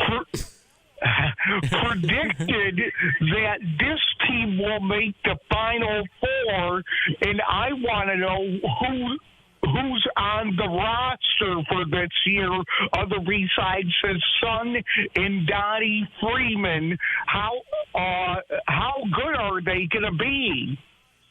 Well, we're all going to find out together. There's obviously a lot of new pieces. Donnie and JJ, the two returners. What were you going to say, Paul? Who probably wants to choke out Carmelo Anthony right now? Adrian Autry. There could be some truth to that. I will say that was on, I think it was Tracy McGrady was talking to him on a podcast, and he asked him, who's your Final Four picks? And he was kind of like, I got to say Syracuse. Yeah, It wasn't like he went out of his way and was like, I'm proclaiming to the world Syracuse. But the headlines have all said Melo picked Syracuse to go to the Final Four. Right. So you're right. You got to dig a little bit deeper. But, they've got Nate George, who led the conference in assists. They've got Nate Kings, who's, was shooting better than 40% from three-point range. You've got your two best players back from last year. They do have some size in the front court. They do have depth. It does feel like this is not only Adrian Autry's best roster, but it feels like this might be the best roster that SU has had in at least a handful of years. Do we all agree on that? Yes. Okay, so with that, we'll hit a timeout. We've got today's business on the other side, so Tim, don't go anywhere. Get a kicker. We've got Jackson Roberts, MLB writer from SI.com. He'll join us at 1:30. We're back after this on ESPN Radio. It's not good when the punter's the best player at the school. Well, if you're picking an all-conference player right now, he's best odds to get it, I would say. Like we did at the start of the year, and then even if you're including basketball. He's holding true. Yes. He is really good, though.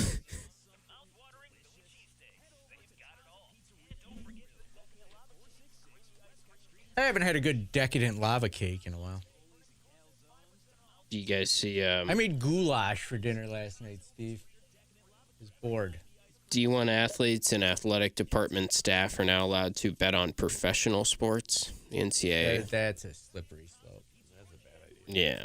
The D2 and D3 will have to approve to make it an official rule, but...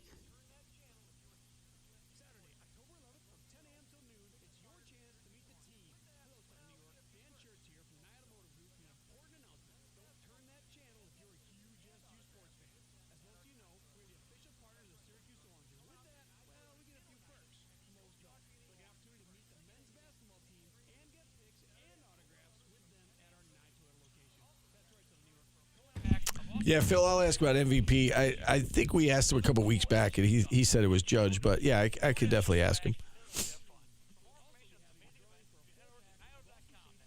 The chat is just fighting with each other. This is fun.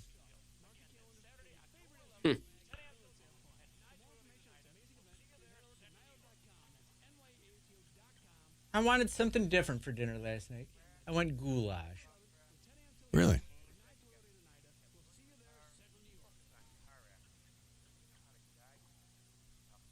That's interesting. How was it? Good. The ghoul and the lash went together perfectly. Okay. That's what you want. It's spooky season, so I had goulash. Get it? It's Spectacular Stroll. They got Doggerween.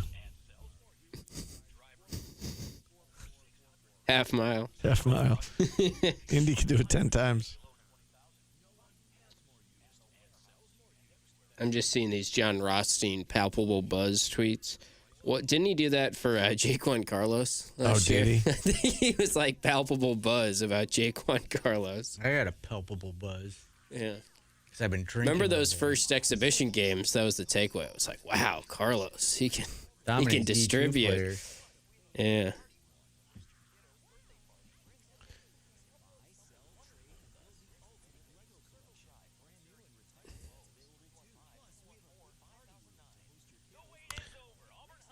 Can I show you? Can I show you JP on picture day today? Sure. We had a lice breakout at my school when I was a kid because of picture day. They used the same comb on everybody. What a handsome fella. That was the right reaction. No. He is cute. One more. That was the right reaction. See, that wasn't bad, was it? Nah. Does he like getting dressed up like that, or is he more I don't, give me a jersey? I don't think he cares either way. But yeah. How old is he? 5? He's 5, yeah. He looks tall for a. Is he taller than a normal 5-year-old? Do you know no, he's not. Do you know it's National Bring Your Teddy? He has shot up in the last couple months. Sorry, go ahead. It's National Bring Your Teddy Bear to Work and School Day. But it's also National Stop Bullying Day, and I feel like if you went to school with your teddy bear, you'd get bullied. Let's take your parents to lunch day. Get your dad on the horn. Today is? Mm-hmm. Everything's a day. There's a day for everything. We said it on Bridge Street all the time. There's a day for everything. Yeah, because there's one for me, and I got to find out if you partake. Because it defies. It's interesting. We'll discuss.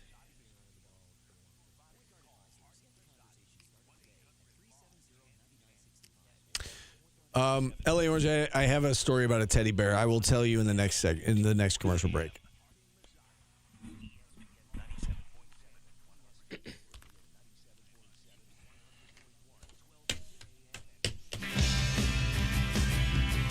This, my friend, is what you call a conundrum.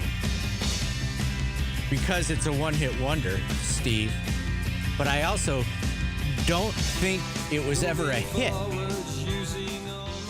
Do you think that's possible? Didn't you pick the songs? Yeah, but do you understand what I'm saying? Yes. This is a one-hit wonder, but it was never a hit. So it has to be in the top 40, right? Yeah. But it never made it in the top 40? Yes. Then why are you including it? Because it's a one-hit wonder. Now, it's super popular now. It peaked at 76 on the Billboard charts. Is that weird that a song is super popular now? Like, this plays on every classic hit station on the face of the earth. It was never a hit. That happens, though, right? I mean, you would know. So you wouldn't let us hear the Safety Dance because technically it was a 2-hit wonder. Yeah, that's completely different. Why? You said that's technically that's not a one-hit wonder, you said. And you still play. You made an exception for a song you wanted to hear. It's the only song they're known for. Are you coming at me right now? But you made the rules. You said, I looked it up, and by rule, it's got to be in the top 40 of the Billboard charts. Nobody has called in and complained about that. They have complained that we played songs that were 2-hit wonders. Well, I'm calling in. What's the number? I'm going to call right now. I ain't got time for you today. Let's get to today's business, Tim. Just because the chat hates you today and not me. It's not the chat. It's one person, and I'm okay with it.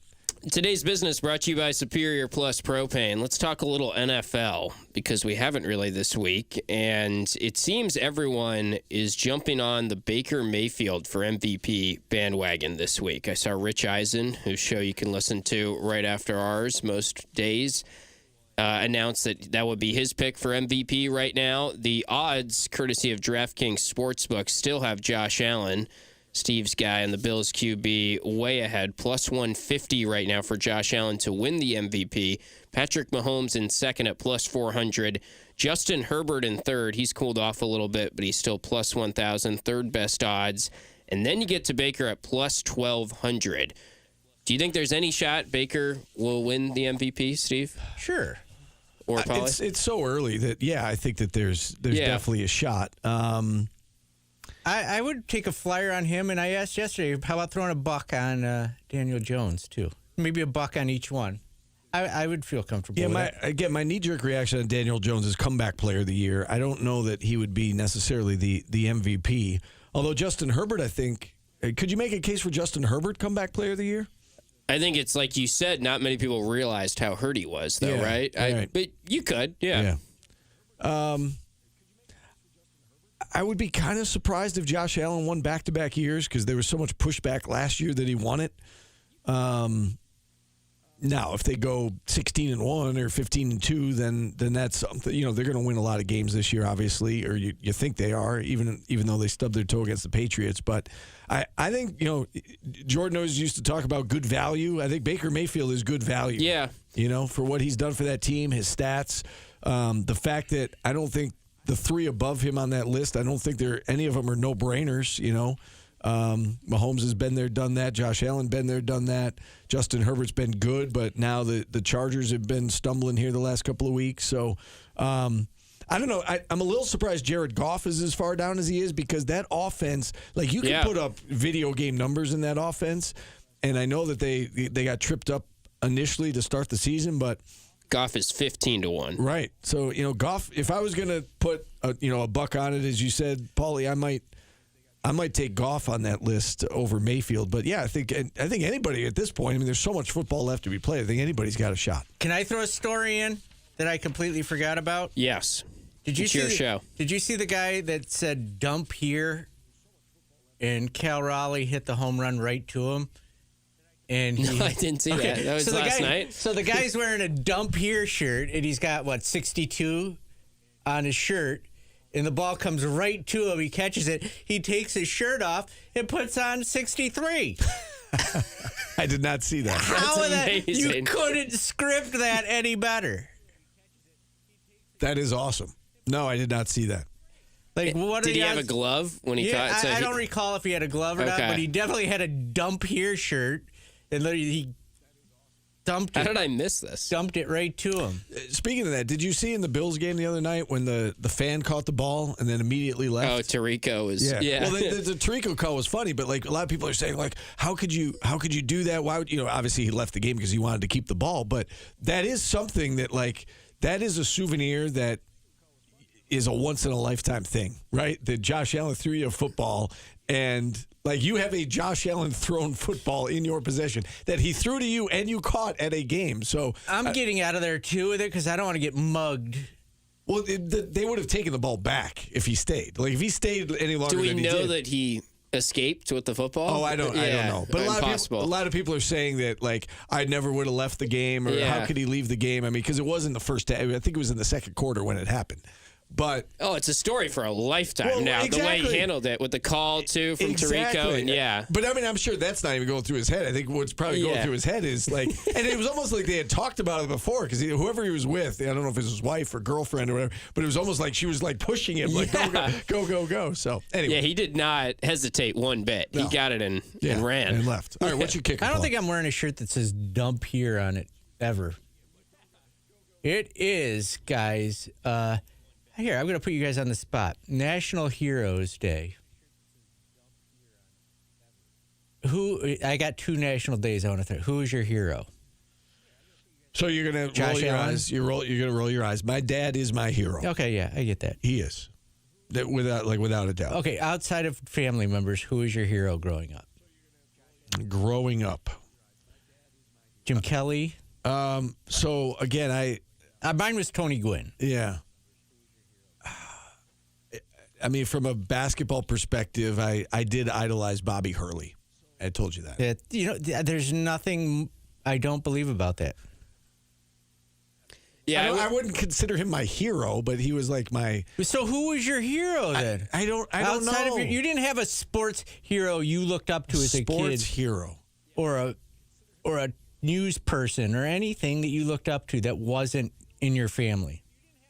Was there some rock collector that you wanted to be when you got older? No, I mean, so at the age of 10, I discovered Sports Center, and I loved all of those guys. I mean, Chris Berman, I know that he's kind of old and tired now and played out a little bit. So are you. Chris Berman was, I looked up to him, Tom Mees, all those sports, Okay. So I wanted to be like them. I wouldn't consider that my dad was my hero. End of story. You cannot answer a question because I don't want to give you the wrong answer. I didn't have. There is no wrong answer, Steve. Who is your my dad? Okay. End of story. Outside of your family, Tim Leonard, Tim and I will play this game properly. Outside of your family members, who is your hero growing up? I think I would say Steph Curry, just because he was like, thank you, really big when I was growing up, and everyone loved watching a little guy make threes. Yeah, the little basketball player you can relate to a little bit. Mine was Tony Gwynn. Okay. What's the second question? It's National Fluffernutter Day. Do you eat fluffernutter? No. It's a marshmallow. Do you eat marshmallows? No. White and creamy and sticky and you're missing out. No. You say you've never had a s'more? I've had them. I do not enjoy them.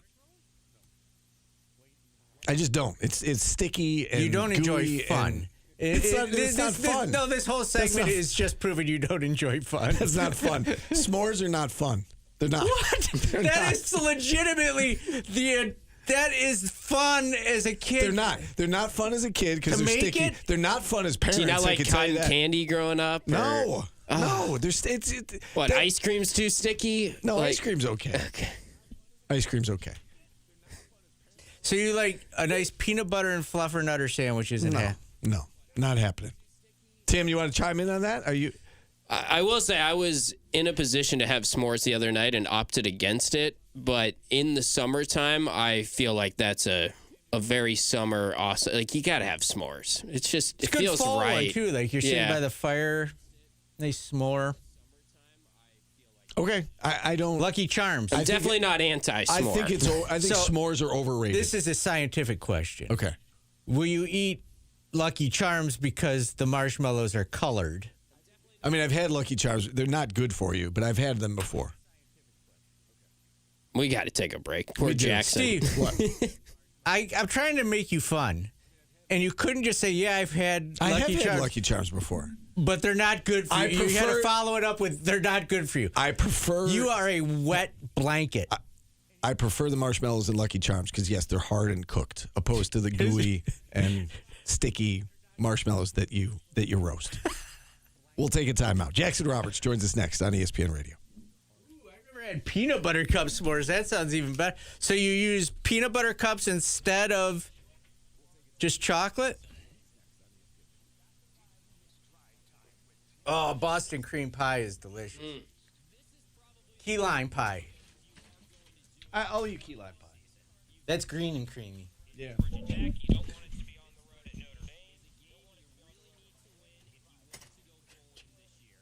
Do you cook Lucky Charms or do you make them? That's an old throwback.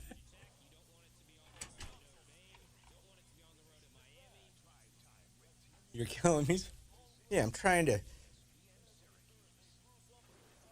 I would have said my mom was my hero over my father, though, if I went family members. My mom and I were close. I was a mama's boy. Yeah, my mom and I were very close as well. I guess, she's been gone so long that I... But my parents were also divorced, so my mom raised me. Yeah, right. Steve is a fly in the ointment.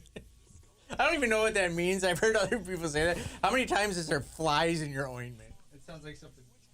It's like quicksand. How many times do I've you never encounter once that? had a fly in my ointment.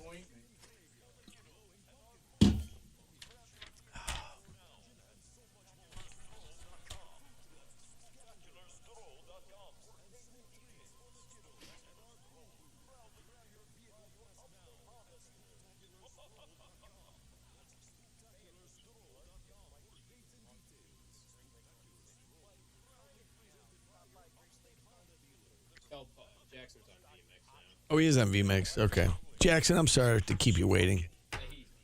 Okay. But he said he was listening to our banter. We apologize. Sometimes these things happen, and as much as I try to keep things on the tracks, I can't. My favorite dessert LA Orange is apple pie.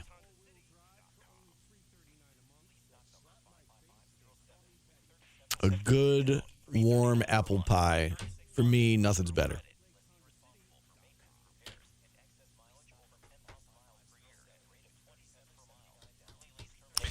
Kevin, yeah, that surprises me about the players can bet on pro sports. I think that's really dangerous, but maybe they're doing it anyway, and so they look at it like it's hard to legislate. I don't know. My go-to dessert at Vito's. I don't normally eat dessert when I'm out. Did you? Okay, so I gotta ask something. And be honest with me. Yeah.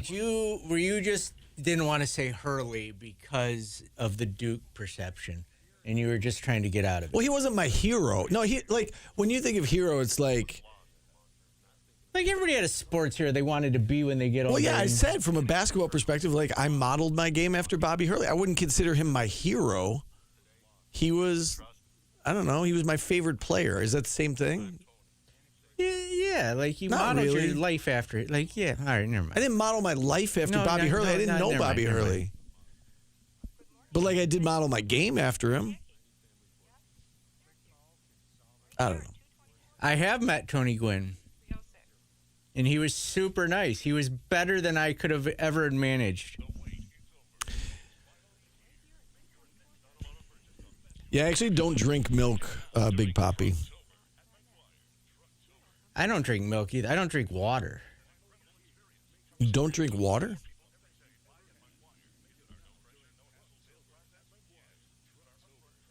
No, I need flavor. So I make Kool-Aid and whatnot. Tony Gwynn, I got a media pass to a Padres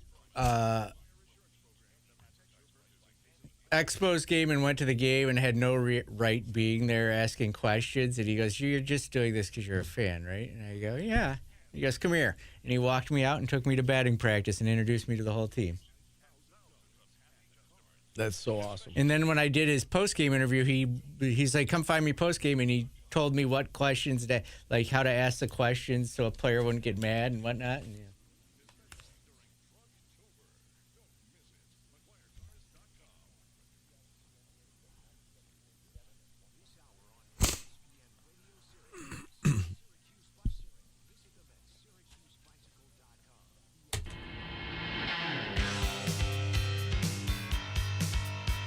Our house in the middle of our street. Madness. You like this one, Steve? I do. We've got Jackson Roberts joining us now. If you happen to be watching us on QSportsTalk.com, you'll see him, MLB writer for SI.com. So sorry to keep you waiting, Jackson. I don't know if you heard my apology during the break there, but sometimes we just get off, sidetracked, and I just can't get the thing back on the rails. So I apologize. Don't blame this on me. Oh, it was definitely on you. Could have kept it on the rails. You could have just said, "S'mores are fun," or you could have just said, Bobby Hurley was my hero, and it wouldn't have gone off the rails. You derailed the show. It's marshmallow talk, postseason baseball. Which one's more important? I know, right? This is a fun day, though, right, for baseball fans. You got 4 elimination games. I said earlier in the show, you can sit in front of your TV for 9 hours straight if you want, from 3 o'clock to midnight, and just watch playoff baseball. And it is 4 games and not 3 because the Yankees rallied last night. Aaron Judge had the big hit, the big home run that tied the game and kind of changed the momentum. 4 RBIs for him last night. How big was that moment for him? Or, as we were talking about earlier in the show, is it only big if the Yankees do something with this opportunity now in this second life? Yeah, I think it's twofold. Aaron Judge's playoff stats are going to get a little bit better or a little bit worse from game to game throughout his career, but it's really all about winning a championship when you're the captain of the Yankees, when you get paid $400 million, et cetera. So I think it goes both ways. The fact that he kept them alive, that's a great moment to add to the playoff highlight reel. I think, only people who really hate the Yankees, and I'm even among them, and I would have never said this, only people who really hate the Yankees would have never expected him to do something like that in a postseason game, as talented as he is. So I think that was bound to happen eventually. I think Yankees fans are absolutely thrilled that it happened when it did, and it could be a legacy-defining moment for sure, but you got to win this series, and you got to win a championship, and he's going to be 34 next year, so you don't know how many more chances you're going to get. So this is a big opportunity to come back in this series and cash in. It was almost 3 inches away from being a defining foul ball in his life, too. So it's crazy how thin of a line there is in making that moment. That's baseball. No, for sure. Yeah, for sure.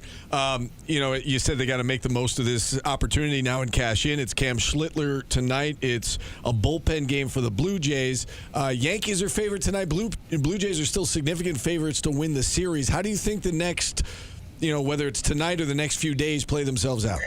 Yeah, I think you consider the Yankees the favorite tonight, but I don't necessarily think the Blue Jays are at a huge disadvantage in this one. They didn't burn any of their relievers. Some guys may be tired. You never know on back-to-back days how guys might be feeling. But, Louis Varland, who's the guy that gives up the homer to both Judge and Jazz last night, he gets the start in this one. And you're thinking to yourself, oh, well, the Yankees own him. Well, he throws 101. So there's no guarantee they hit more home runs off him. And if he gives you a clean first, maybe even a clean 5 outs or so, then you're right in the flow of that game.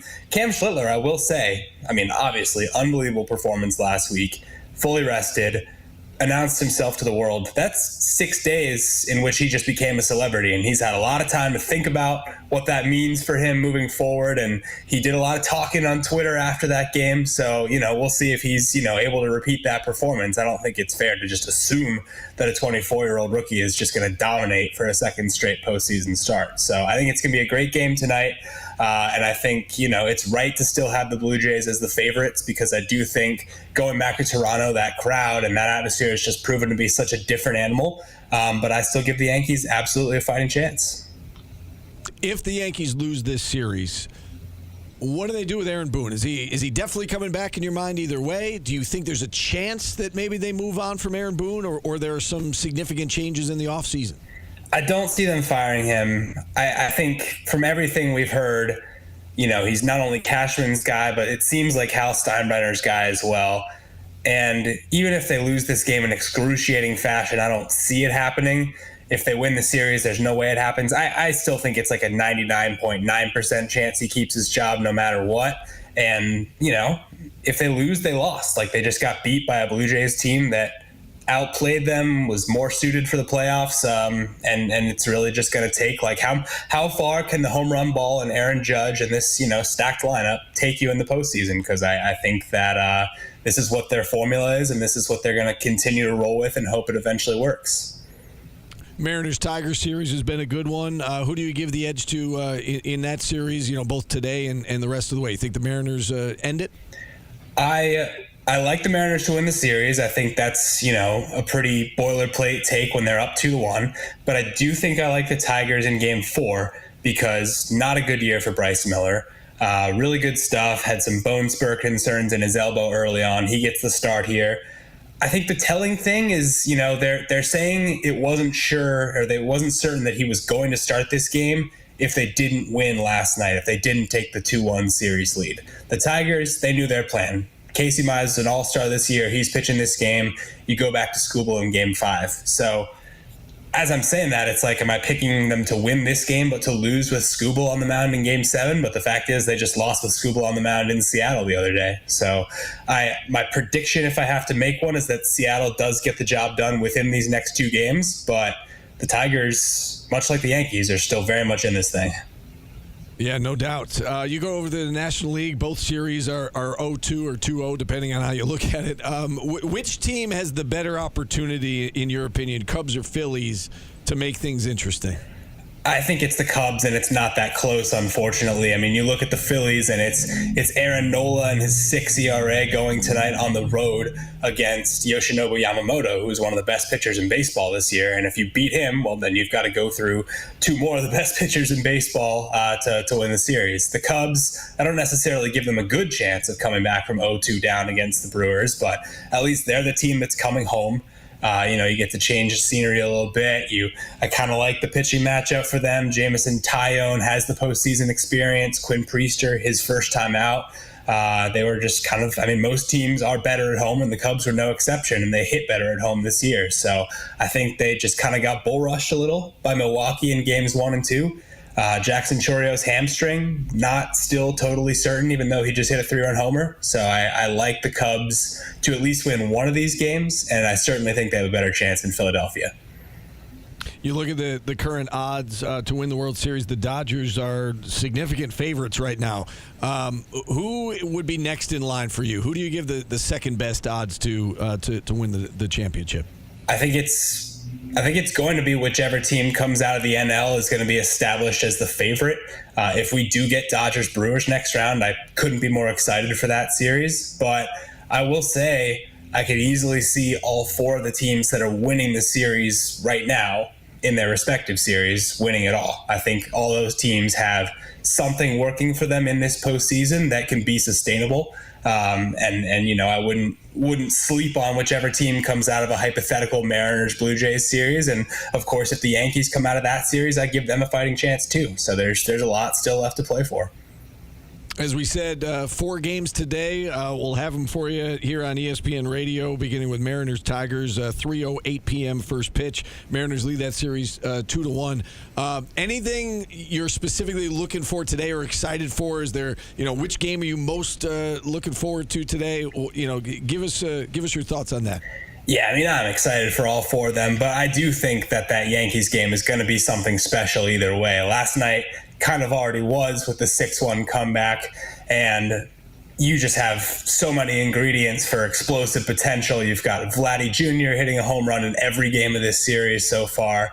Judge kind of announcing himself in the postseason. Be on the lookout for Stanton maybe to break out after his long postseason slump. The Blue Jays are just such a pesky lineup, and with a righty on the mound, they can kind of throw some different combinations at you.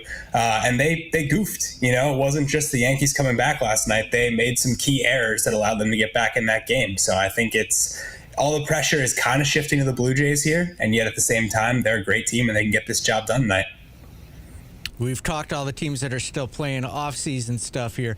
Our 2 favorite teams are tied together. It feels like every trade rumor is Jarren Duran to the Padres. Do you think that's going to happen this offseason? I'm seeing stories popping up all over the place about it now.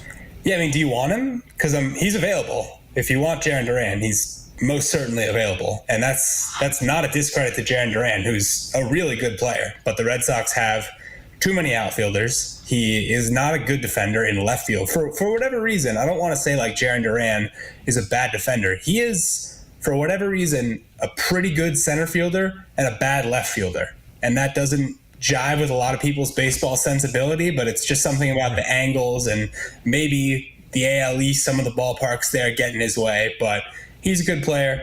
I think he's for sure going to be available. The question for me is, what are the Padres going to give the Red Sox that they actually want? Because the Red Sox are not in we're stockpiling prospects window. And at the same time, the Padres, I'm not sure if you're aware of this, I'm pretty sure you are, do not have a ton of prospects left after that trade deadline. So I certainly think there's a world where A.J. Preller just says, I want Jarren Duran, I'm going to do whatever it takes to go get him. But his value maybe took a little bit of a hit.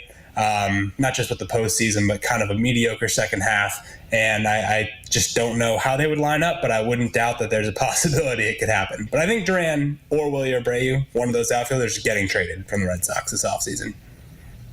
Jackson, real quick, one of our listeners wants to know who you think the AL MVP is. Is it Cal Raleigh or Aaron Judge? Yeah, it's Aaron Judge, I think. It's hard because that season that Cal Raleigh just had, we may never see again. And I want to reward that. And maybe even if I had a vote, I might be swayed. I don't know how I would vote, but I think Aaron Judge is going to win the award because he just continues to put up these seasons that are all-time historic stuff. And as great as Cal Raleigh was, I think Aaron Judge's raw stats just kind of superseded them. And I think that's the way the voters are going to go, because I think we've moved into an era of the numbers kind of tell the full story and anecdotes can only take you so far. Yeah. All right, Jackson, enjoy a long day of baseball. We'll talk again soon. I will. It's going to be a great one, and look forward to some more postseason talk.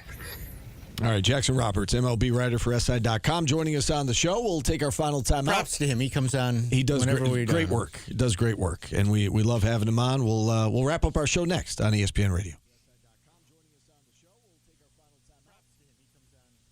I missed drive time with Tim Leonard yesterday. I was throwing steel. Don't know if you know this, Steve, but I go to the gym. I am aware. I was really disappointed you didn't say I was your hero. I take that personally. That's going to sting for a while. Because I had you as mine, but then when you didn't, I had to I had an audible to Tony Gwynn.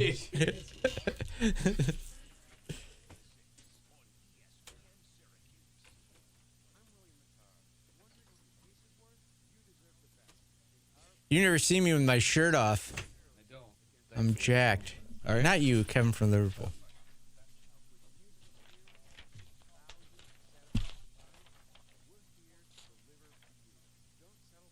I just started on steroids. Don't joke about that. Who's joking? Oh.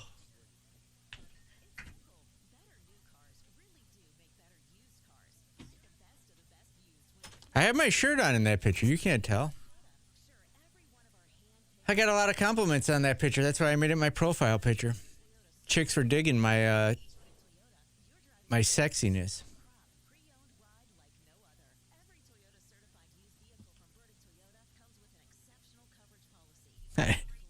He really is. Today he's extra. He's being extra today. Don't joke about taking steroids. Like people actually think I'm taking steroids.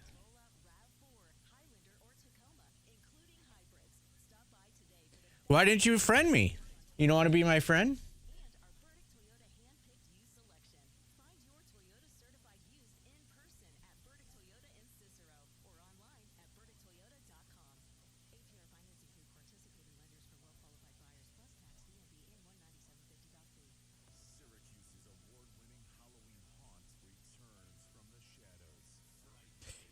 You know what's not fun? Sitting around a campfire and making s'mores. That's not fun.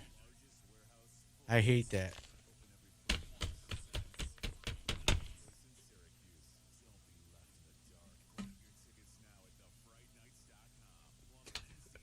(9/11) steroids. Stephen Fonte's America's dad. I'm glad my dad would have laughed at me saying I took steroids because I'm tiny.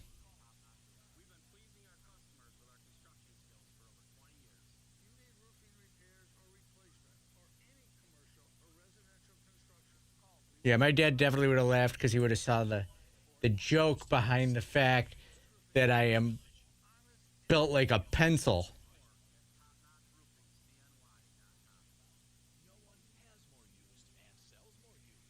That's something my dad would have said is you got ripped off, definitely.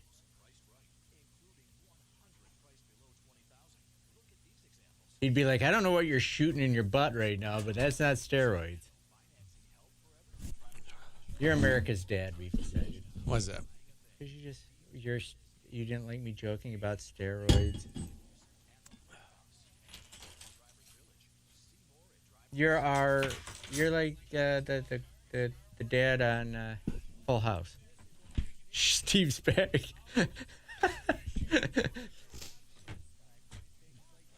No steroid, dog. I did. I added LeeBaldwin.com just because you didn't put that part. Forgot the important part. You could have just. What if he said that was our opening drive brought to you by all the diamonds and not the dogs? I walked past Grossman St. Amour the other day, and I was Grossman St. Amour, and I was like, "Oh, there's." I never knew where it was. It's right up there. Yeah, I think we've got 1980, 81 in. Oh, right. We don't even have to decide anything. He just tells us what it says. I want to do 2-hit wonders, but Okay, we can do that. Like which bands had 2 hits? that's what. Yeah, he said that's a thing. I didn't know that was a thing, but apparently it is. Like if I Google that, will things come up? Yes. Yes. 2-hit wonders. Yes.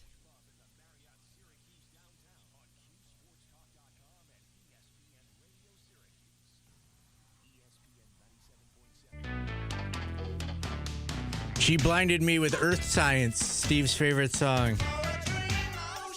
I do like this song. It's a great song. Steve is questioning if 2-hit wonders were actually a thing or not because he doesn't believe a damn word I say. Did you Google it? Yeah, it came up. Do you want me to do them tomorrow and we'll take a break from this for a day? I mean, whatever. I would like to at some point. So when I say 2-hit wonders, do I have to bump back, stop, and then play another song as the bump, or do we go back to back out of each break? Right. You could bump in and then bump out. Okay. No, that's too much work. No, that's sweet. Let's do it. So that's 14 songs. How many do you think he will accurately play? It's like a baseball player. If he bats 300, that's a good day. So sounds about right. So we're going to do 2-hit wonders tomorrow? Yeah. I could think of a few, like Cutting Crew. Cutting Crew's on here. Aha is on here. Yeah, OMD. Tone Low, Marky Mark and the Funky Bunch. Marky Mark and the Funky Bunch, that's a stretch. But you got to do that when we call Lee, because you've already called them. Vanilla the Ice Funky is Bunch. on here. The Rembrandts. Vanilla Ice. Vanilla Ice, it had, play that funky music, White Boy also. Mm-hmm. Yeah, that's not a hit.